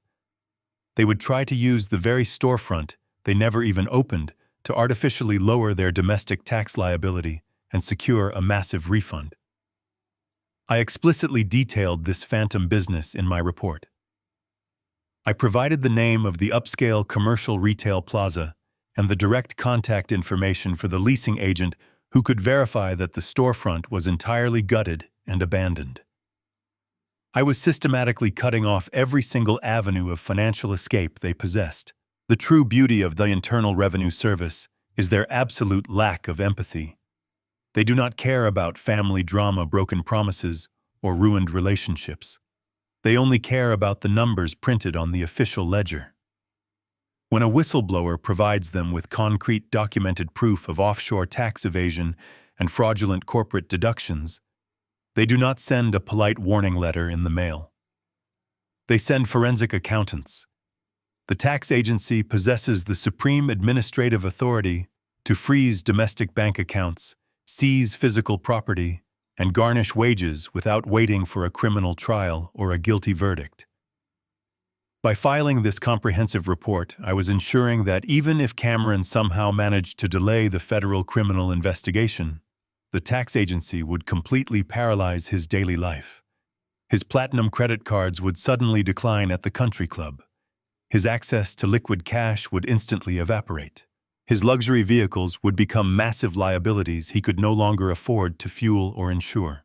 I reviewed the digital file one last time, making sure every single detail was perfect. Every date was accurate. Every routing number was verified against the bank ledger. Every single claim was supported by hard documentary evidence gathered by my attorney. I scrolled to the bottom of the electronic page and checked the box confirming that I was submitting this information under penalty of perjury. I did not feel a single ounce of hesitation or paternal guilt. I moved the computer cursor over the submission button and clicked it once. The screen refreshed and displayed a long confirmation code indicating the file was officially transmitted to the whistleblower office in Washington. The second trap was now fully armed and operational. I closed my laptop and pushed it away from the edge of the wooden table. I walked over to the kitchen window and looked out at my quiet suburban street. The morning sun was shining on the manicured lawns and the neighborhood was completely peaceful. There were no sirens blaring or alarms ringing to indicate that a massive financial strike had just been launched.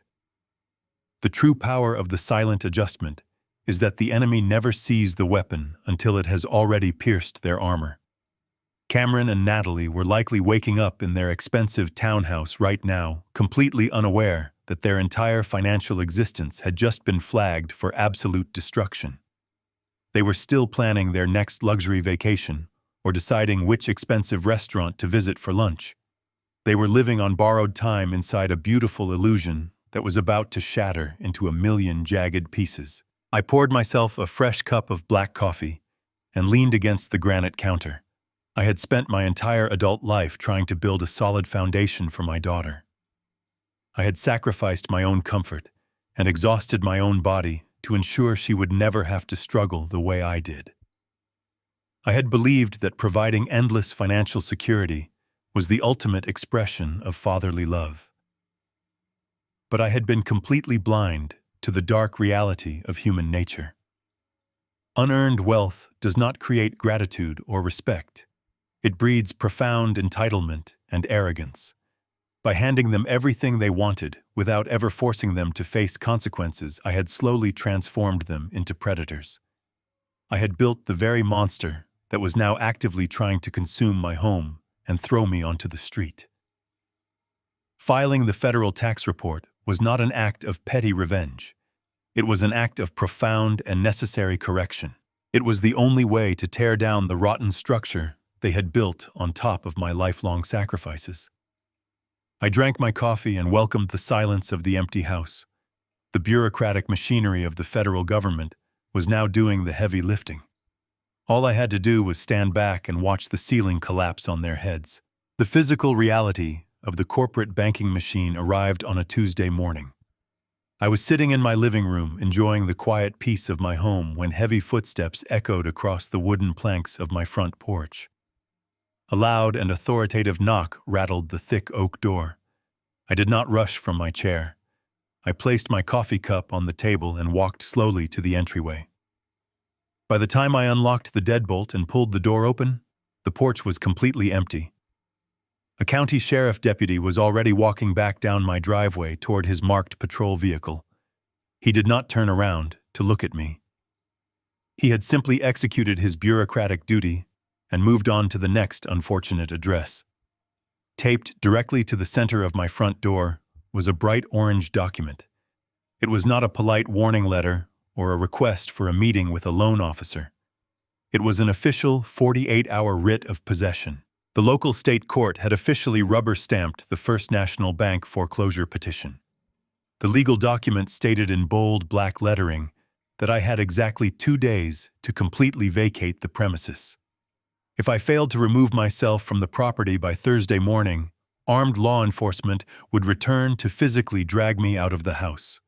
They would throw my personal belongings onto the public sidewalk and permanently change the locks on the home I had owned for over 3 decades. I peeled the heavy tape off the painted wood and held the orange paper in my hand.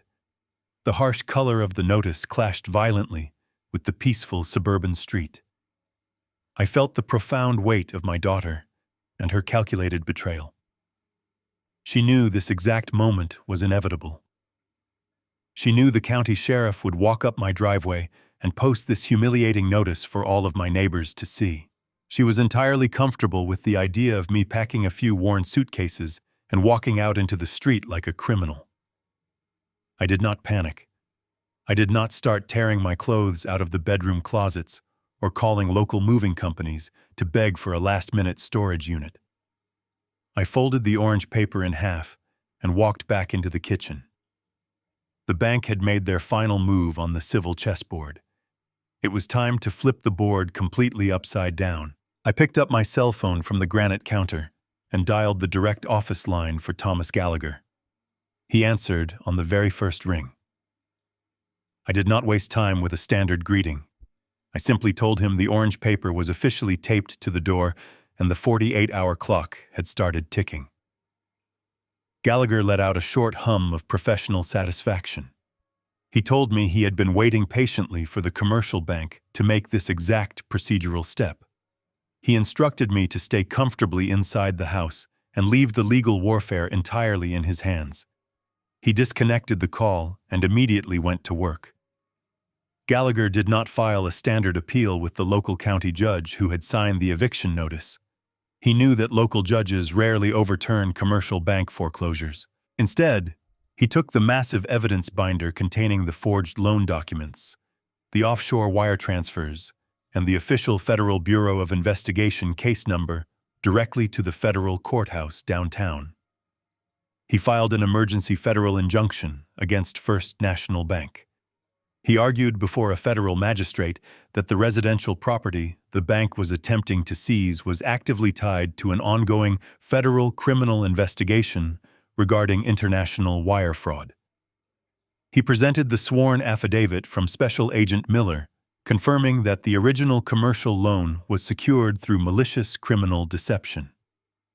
The legal mechanism was a masterpiece of corporate litigation. Under federal law, a commercial bank cannot legally liquidate an asset that is currently classified as evidence in a grand jury fraud investigation. The federal magistrate reviewed the documents and immediately signed the injunction. The state-level eviction notice was instantly and completely voided. Gallagher called me back exactly 3 hours later. His voice carried the distinct tone of a man who had just won a major battle.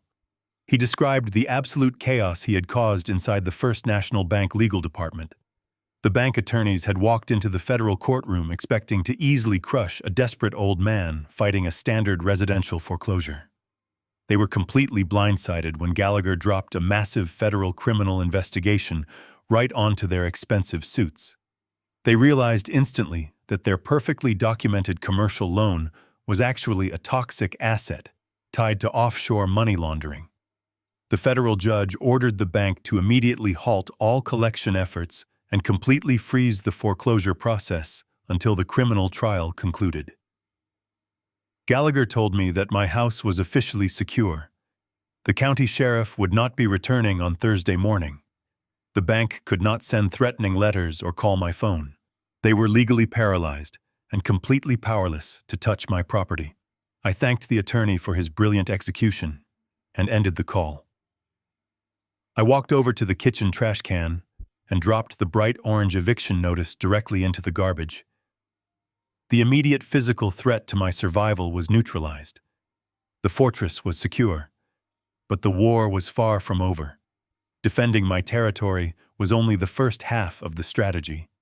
The people who had orchestrated this devastating attack were still out there entirely unpunished. They were still enjoying the stolen capital and living inside their grand illusion of untouchable wealth. Justice is never complete until the thieves are forced to surrender their spoils. I sat down at my desk and opened my laptop computer. I had spent the last 3 weeks completely isolated from the digital world, but I needed to know exactly what my enemies were doing. I logged into an old social media account I rarely used and navigated to Natalie public profile page. She had not been silent during my deliberate absence. Her digital feed was a continuous stream of arrogant displays of unearned wealth. I scrolled past photographs of expensive dinners and new designer clothing. Then I saw the newest post pinned directly to the top of her page. It was a professionally designed digital invitation trimmed in gold graphics. Natalie and Cameron were hosting a grand public christening for their new luxury charter yacht in Miami. The event was scheduled for this upcoming Saturday afternoon. The invitation proudly displayed the name of the 90-foot vessel and the exact address of the exclusive private marina where it was securely docked. The text of the post was sickeningly cheerful. She openly invited her wealthy friends, local influencers, and potential business investors to join them for an afternoon of imported champagne and catered seafood to celebrate their new successful maritime enterprise. She was publicly flaunting the massive theft of my life savings under the guise of a brilliant entrepreneurial victory. She was celebrating her clever business pivot while she incorrectly assumed I was packing my bags to live in a cheap roadside motel. I stared at the photograph of her smiling face standing proudly on the pristine white deck of the stolen boat. The sheer audacity of the public celebration erased any lingering shred of mercy I might have possessed.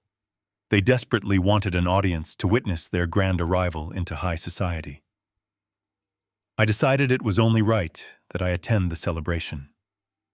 I closed the computer screen and stood up from the wooden desk. I walked into my bedroom and pulled a small travel suitcase out of the dark closet. I did not pack for a long, relaxing tropical vacation. I packed exactly one dark suit and one crisp white shirt.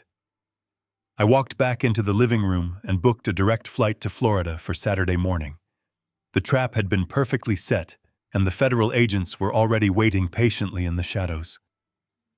It was time to fly down to Miami and drop the absolute weight of the federal government right on top of their floating palace.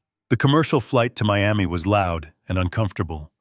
I sat in a cramped economy seat near the back of the plane, surrounded by excited tourists heading to the beaches. I did not look out the small plastic window or read a magazine. I spent the entire 3 hours sitting perfectly still, visualizing the exact layout of the marina from the satellite maps Special Agent Miller had shown me during our meeting.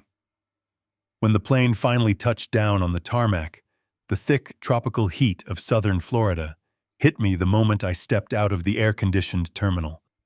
It was a heavy, oppressive humidity that felt completely foreign to my quiet suburban life. I did not rent a luxury vehicle to blend in with the local wealth. I hailed a standard yellow taxicab and gave the driver the address of the exclusive coastal club. The drive took us over massive concrete bridges and past towering glass condominiums that reflected the bright afternoon sun. This was a city built on aggressive ambition and hidden money. It was the perfect ecosystem for a man like Cameron to thrive and hide. The taxicab pulled up to the grand gated entrance of the marina. I paid the driver in cash and stepped out onto the pristine, sun-drenched pavement. The security guard at the front gate was busy directing a long line of expensive catering vans and did not notice an older man in a dark wool suit walking calmly past the perimeter fence. I followed the sweeping curve of the main promenade toward the restricted docking slips. The air smelled strongly of ocean salt and expensive coconut sunscreen. Hundreds of millions of dollars of maritime engineering bobbed gently in the calm turquoise water. The docks were constructed of imported teak wood that felt perfectly smooth beneath my heavy leather shoes. I walked past sleek racing sailboats and massive multi-level catamarans, but my eyes were actively scanning the numbered slips for one specific vessel.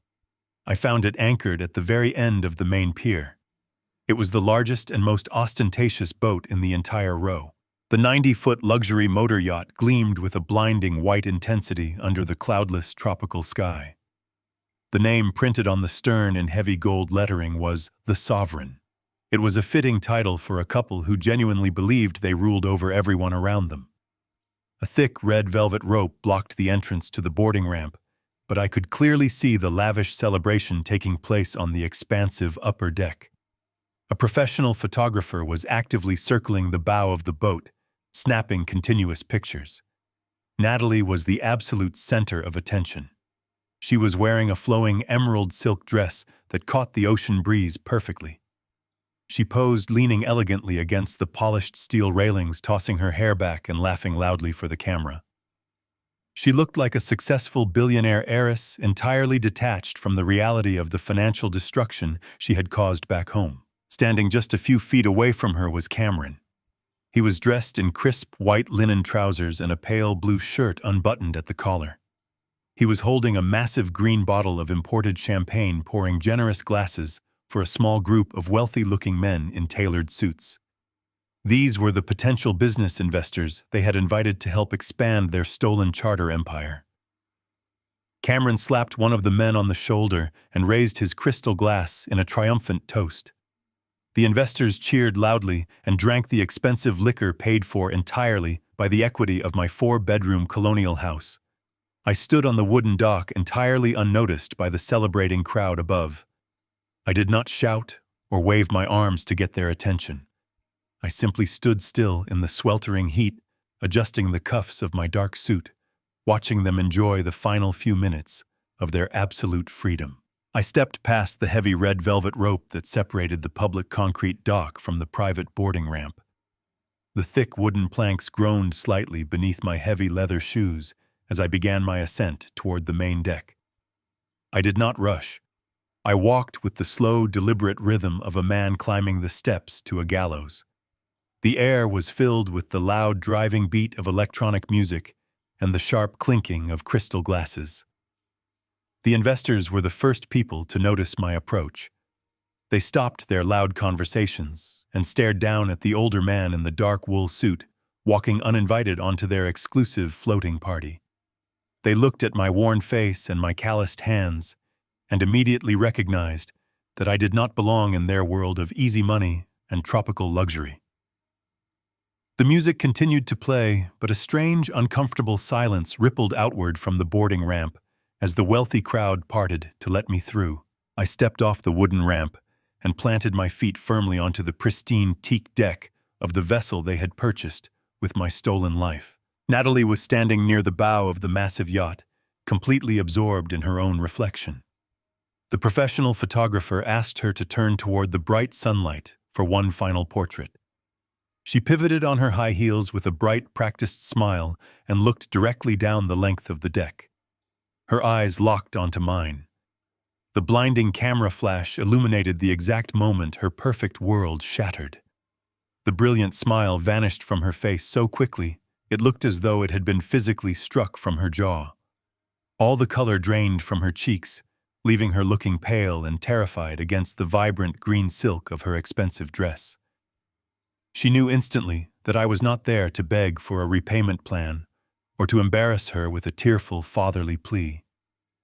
She looked at my dark suit and my completely expressionless face, and she recognized the arrival of absolute consequence.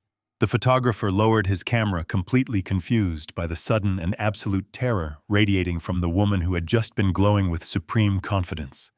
She gripped the steel railing of the boat, as if she suddenly needed physical support to remain standing. Cameron was standing near the outdoor bar, laughing loudly at a joke told by one of his potential investors. He saw the guests staring toward the ramp and turned his head to follow their gaze. The heavy green bottle of imported champagne slipped directly through his fingers and shattered against the wooden deck. Expensive liquor spilled over the white shoes of his wealthy guests, but Cameron did not even blink. He simply stared at me in absolute shock. The arrogant smirk he had worn on the country club terrace was completely erased. Natalie recovered from her initial paralysis and immediately shifted into aggressive defense. She did not walk forward to greet me. She did not acknowledge me as her father in front of her high society friends. She turned sharply toward a young deckhand wearing a crisp white uniform and pointed a trembling finger in my direction. She raised her voice over the loud music and ordered the crew member to immediately remove the crazy old man who had wandered onto her private property. She explicitly commanded him to throw the trespasser back onto the concrete dock, using physical force if necessary. The young deckhand hesitated for a moment, looking back and forth between the wealthy owner of the yacht and the silent older man standing on the deck. He took a hesitant step forward and asked me politely to turn around and walk back down the ramp. I did not retreat. I did not raise my hands to defend myself or offer a single word of explanation to the crew member. I did not shout at Natalie for denying my identity or scream at Cameron for stealing my home. I simply stood like a pillar of stone rooted directly into the center of their stolen empire. I reached into my jacket pocket and pulled out my silver pocket watch. I clicked the metal cover open and stared at the white dial. Special Agent Miller had been extremely precise regarding the timing of the tactical operation.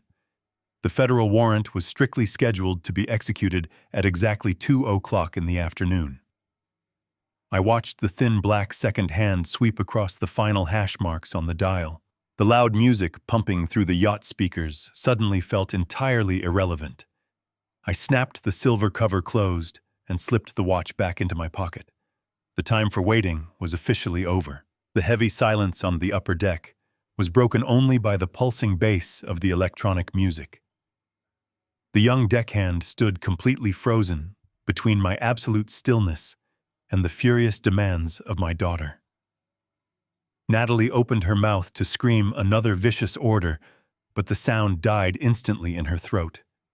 A sudden and aggressive roar of heavy automotive engines echoed across the calm water of the marina. The violent noise was entirely out of place in the serene tropical environment. I turned my head slightly toward the main concrete promenade. The guests on the yacht naturally followed my gaze. 4 massive black sport utility vehicles tore through the front entrance of the exclusive Coastal Club. They did not slow down for the guarded security checkpoint or wait for verbal permission to enter the private lot. They drove with the terrifying precision of a coordinated tactical strike. The heavy vehicles sped down the concrete pathway, kicking up small clouds of dust. They slammed their brakes in perfect unison right in front of the red velvet rope that guarded our specific docking slip. The doors of the heavy vehicles swung open simultaneously. Men and women wearing dark sunglasses, tactical gear, and navy blue windbreakers stepped out into the sweltering afternoon heat. The bright yellow letters printed across their broad backs spelled out the name of the Federal Bureau of Investigation. They did not look like wealthy tourists or potential business partners looking for a leisure cruise. They moved with a cold, mechanical purpose that immediately sucked the remaining air out of the luxury celebration. The lead investigator did not wait for his entire team to assemble into formation. It was Special Agent Miller from the Financial Crimes Division. He walked directly past the velvet rope and stepped onto the wooden boarding ramp with absolute authority. 10 heavily armed agents followed closely behind him, forming an impenetrable wall of federal power. Their heavy tactical boots pounded against the imported teak wood in a synchronized, aggressive march that completely drowned out the tropical music. The wealthy investors standing near the outdoor bar realized instantly that this was not a theatrical performance or a surprise entertainment act hired for the party.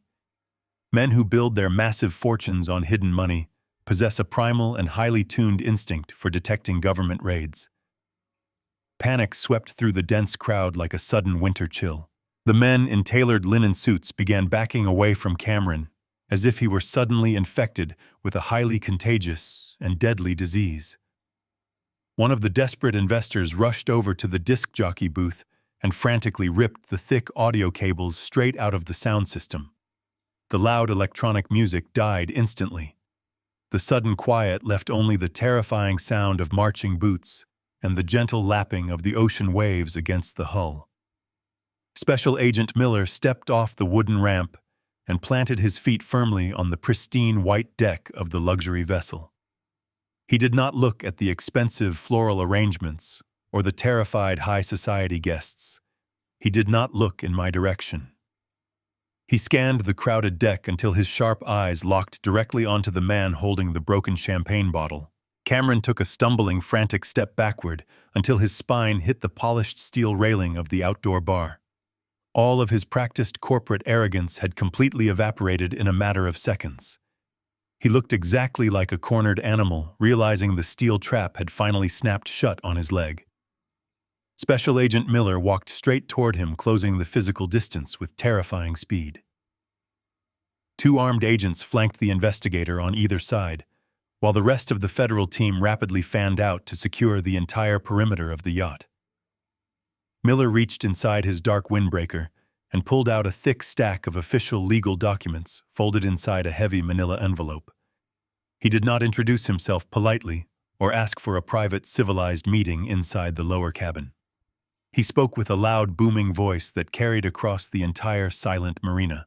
He identified Cameron by his full legal name and announced that the federal government was officially executing a total asset seizure warrant for the 90-foot motor yacht. He stated clearly and deliberately that the vessel was purchased using funds obtained through international wire fraud and deliberate bank deception.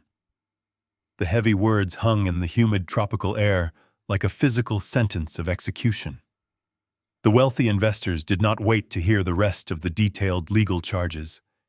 The moment the words wire fraud were spoken aloud, the crowd completely disintegrated. The men in expensive suits dropped their crystal glasses onto the deck and scrambled blindly toward the exit ramp. They pushed past each other in a desperate, violent stampede to distance themselves from a massive federal crime scene. They did not look back to say goodbye to their brilliant young business partners or offer any legal assistance. They scattered like cockroaches exposed to a sudden blinding light. They fled down the wooden ramp and ran toward the parking lot, leaving only broken glass, spilled liquor, and ruined illusions in their wake. The federal agents did not attempt to stop the fleeing guests. They were entirely focused on securing the primary targets and the physical vessel. Several agents immediately boarded the upper command deck and ordered the private captain to surrender the navigation controls. Another team moved swiftly below deck to secure the engine room and the financial logs. The beautiful luxury yacht was completely transformed from a floating palace of stolen wealth into an active federal crime scene in less than 2 minutes. The absolute destruction of their meticulously planned enterprise was unfolding right before their eyes. Agent Miller did not wait for Cameron to process the reality of the asset seizure announcement. He gave a brief nod to the two armed agents standing by his side. They stepped forward in perfect unison and grabbed Cameron by his shoulders, spinning him forcefully around to face the polished steel railing. Cameron began to shout wildly. His voice cracked with panic as he demanded his attorney and screamed that he was a legitimate business owner. The federal agents completely ignored his frantic protests. They pulled his arms sharply behind his back. The heavy metallic click of the steel handcuffs locking around his wrists echoed loudly across the empty deck. Cameron struggled against the restraints, but the agents held him in a completely immovable grip. Agent Miller leaned forward and calmly recited the formal legal rights, informing Cameron that he was officially under arrest for federal wire fraud and bank deception. Natalie watched her husband being physically restrained and treated like a common criminal. The arrogant confidence she had projected for the photographer was entirely gone. She looked at the federal windbreakers and the thick seizure documents in the hands of the lead investigator. Her panicked eyes darted across the deck until they finally locked onto me. The realization hit her with the crushing force of a falling building. She saw me standing perfectly still near the boarding ramp. She finally understood that my arrival was not a desperate fatherly coincidence. She realized that the silent old man she had confidently planned to discard into a cheap storage unit was the absolute architect of this massive federal strike. She gathered the heavy fabric of her expensive silk dress and ran across the teak deck toward me. She stopped just a few feet away from where I stood. Her entire body was trembling uncontrollably, and her breath came in short, desperate gasps. Tears streamed down her face, ruining her meticulous makeup. She looked at me not with the cold apathy she had weaponized at the country club, but with absolute, unadulterated terror. She begged me to step forward and tell the federal agents that there had been a massive misunderstanding. She pleaded with me to call off the raid and explain to the investigators that the commercial loan was just a private family business arrangement. She sobbed openly and swore that they would immediately sell the luxury yacht and pay back every single cent they had stolen from my home equity. She was finally acting like a desperate, terrified child who needed her father to save her from the consequences of her own actions. But the time for fatherly mercy had permanently expired the moment the bank sent the eviction notice to my home. I looked directly into her tear-filled eyes, and I felt absolutely nothing. The deep well of paternal love I had carried for her entire life had been completely drained and replaced by a cold, mechanical resolve. I did not raise my voice or show a single ounce of anger. I kept my posture perfectly straight and my tone entirely even. I told her that there was absolutely no reason to cause a messy public scene in such a respectable marina. I reminded her in a calm voice that the boutique market was simply too volatile, and maintaining a large residential house was too much physical work for a man my age.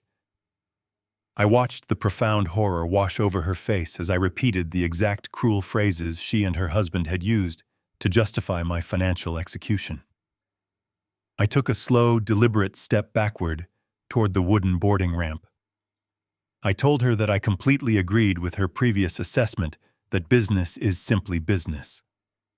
I looked past her shoulder at the federal agents leading her husband away in heavy steel chains. I looked back into my daughter's eyes and stated that I had merely decided to pivot my investment strategy. I turned my back on her tears and walked slowly down the ramp, leaving her completely alone in the ruins of her stolen empire. The federal asset forfeiture process was swift and entirely devoid of sentimentality. The gleaming 90-foot motor yacht that had served as the crown jewel of their stolen empire was impounded and towed to a secure federal maritime facility. It did not sit in a dry dock gathering dust while lawyers argued over ownership. Within 2 months, the government liquidated the vessel at a closed federal auction. The millions of dollars generated from the sale were immediately seized by the Department of Justice to provide full restitution to the defrauded parties. First National Bank received the complete remaining balance of their original commercial loan directly from the federal government. The bank was made entirely whole. The moment the government funds cleared, the bank legal department officially and permanently dismissed the foreclosure action against my residential property. My attorney, Thomas Gallagher, personally drove to my house to deliver the final legal paperwork. He handed me the original deed to my 4-bedroom colonial home, completely free and clear of any encumbrances or toxic debt. The massive corporate machine that had threatened to crush me was permanently deactivated. My home was safe and the legal threat to my sanctuary was completely erased. The criminal justice system moved with the exact same crushing efficiency. Cameron did not get the opportunity to hire an expensive corporate defense team or charm his way out of a federal courtroom. The evidence collected against him was so overwhelming and flawlessly documented that his public defender advised him to accept a blind plea deal rather than face a jury. He stood before a federal judge wearing a standard-issued orange jumpsuit instead of his tailored linen clothing. The judge did not care about his ambition or his sophisticated excuses. He looked at the forged loan documents and the offshore proxy registry and handed down a merciless sentence. Cameron was ordered to serve 5 solid years in a minimum security federal penitentiary, followed by a decade of heavily monitored probation. The man who had sneered at me on a country club terrace and cruelly told me to move into an assisted living facility was now living in a concrete cell, stripped of his freedom, his arrogance, and his stolen wealth. He would forever carry the permanent label of a convicted federal felon. While the federal investigators dismantled their criminal enterprise, the Internal Revenue Service systematically destroyed whatever financial remnants they had left. My whistleblower report triggered a massive and relentless forensic audit of their entire adult lives. The tax agents uncovered the hidden daily cash flow from the luxury charter business and the fraudulent deductions they had attempted to claim for the abandoned retail storefront. The federal government does not negotiate with tax evaders, and they do not show mercy to thieves. The Internal Revenue Service immediately froze all of their domestic bank accounts and seized their remaining luxury assets. The brand-new black sport utility vehicle they had driven so proudly to the country club was loaded onto a flatbed tow truck and repossessed by the federal government to cover back taxes. They were hit with massive civil penalties for undeclared offshore income and deliberate tax fraud. The financial debt they now owed the government was a staggering number they could not possibly repay in a single lifetime. Natalie was left standing in the absolute wreckage of her own terrible decisions. She managed to avoid federal prison time by fully cooperating with the authorities and testifying against her own husband. But her freedom came at the cost of total destitution. She was completely stripped of the lavish lifestyle she had so desperately craved and betrayed me to achieve. The exclusive gated community evicted her the moment the rent check bounced and her bank accounts were frozen. She was forced to pack her designer clothing into cheap garbage bags and leave the luxury townhouse on foot. Her wealthy high society friends immediately stopped answering her phone calls when the details of her federal crimes became public knowledge. The investors she had tried to impress wanted absolutely nothing to do with a woman tied to a massive federal fraud investigation. She was left entirely alone, buried under a mountain of insurmountable tax debt, and facing accessory charges that would haunt her professional record forever. She had traded her devoted father and her secure future for a few fleeting months of stolen tropical luxury. The adjustment was completely finished. The predators had been thoroughly consumed by the very system they thought they were clever enough to manipulate. 3 exact months passed since the afternoon the federal agents stormed the wooden docks in Miami. The transition from chaotic legal warfare to absolute silence was profound. I spent my days restoring the neglected garden behind my colonial house, and my evenings reading quietly on the front porch. The heavy anxiety that had threatened to crush my chest was completely gone. I had successfully excised the parasite from my life. The house belonged entirely to me again, and the foundation felt stronger than ever. It was a Tuesday evening when the sharp ring of my cell phone broke the quiet comfort of my living room. I looked at the glowing screen. The caller identification displayed a restricted prepaid number. A few months ago, I would have ignored it, but my mind was completely clear and my defenses were secure. I pressed the green button and raised the phone to my ear. I did not say hello. I simply waited for the caller to speak. A heavy trembling breath filled the silence on the line. Then a broken and raspy voice whispered my name. It was Natalie. She sounded absolutely nothing like the confident woman wearing an emerald silk dress on a luxury yacht. Her voice was completely stripped of its practiced arrogance. It was the terrified sound of a woman who had finally hit the concrete bottom of a very long and brutal fall. She began to sob uncontrollably into the phone. The words poured out of her in a frantic and desperate rush.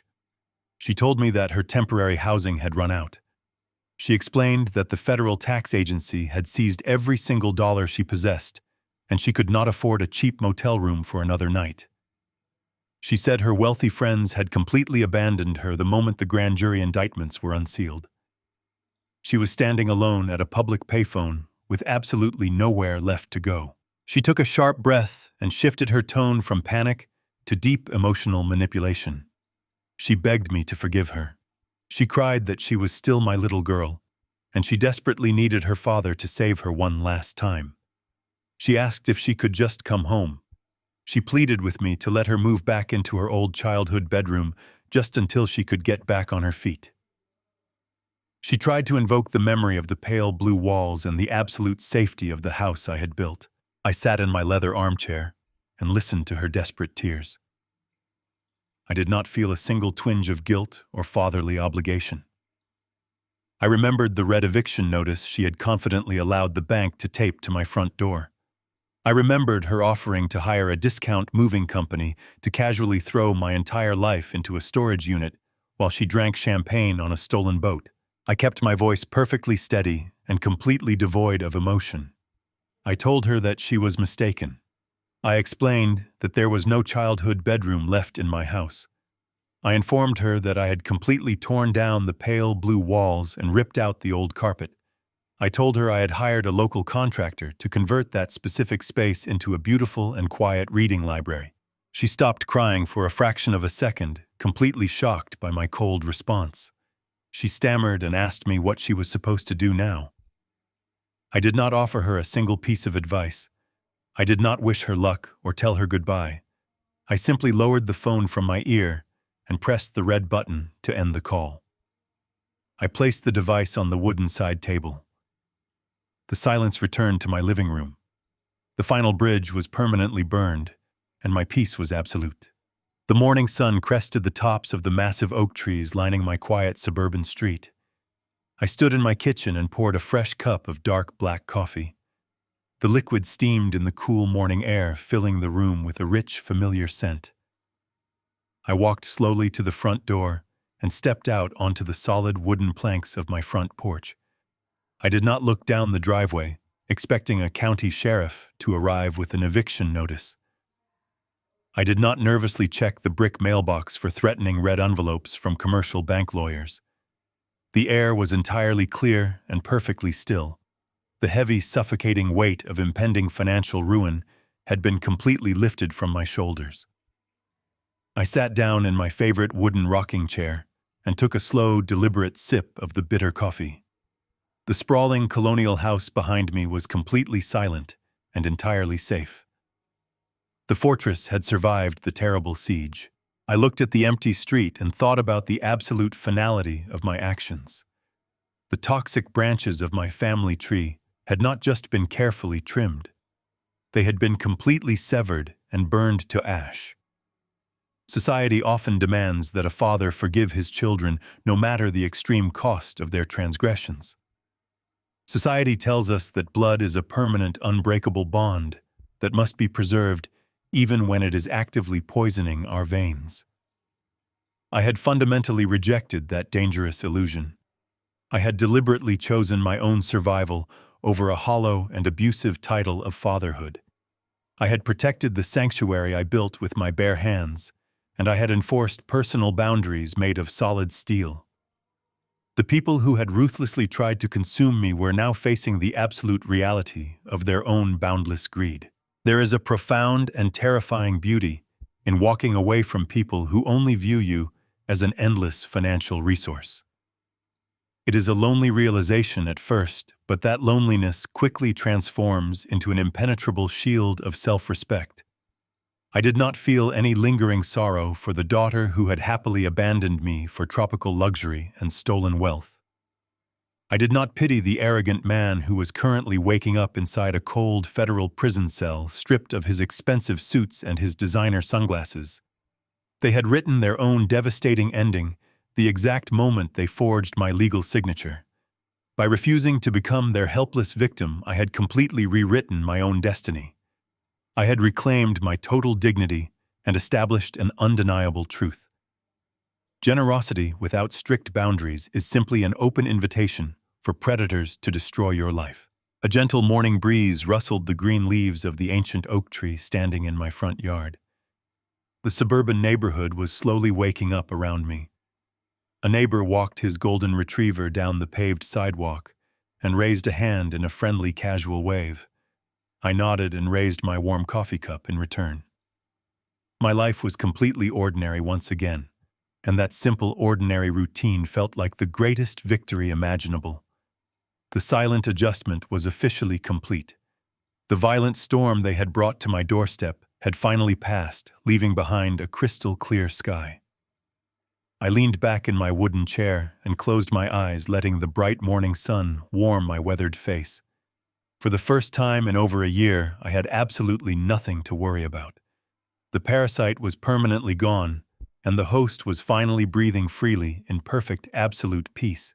The greatest lie we are told as parents is that unconditional love requires unconditional sacrifice. I spent my life believing that shielding my daughter from hardship was my highest duty, but I was wrong. By erasing the consequences of her actions, I did not build a foundation of security.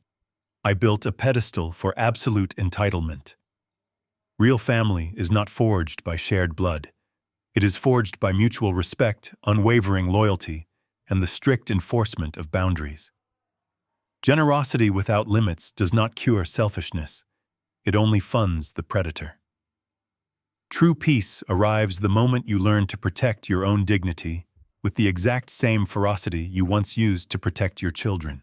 If you have ever had to make the difficult choice to walk away from toxic family members to protect your own peace, please hit the like button, subscribe to the channel, and share your story in the comments below.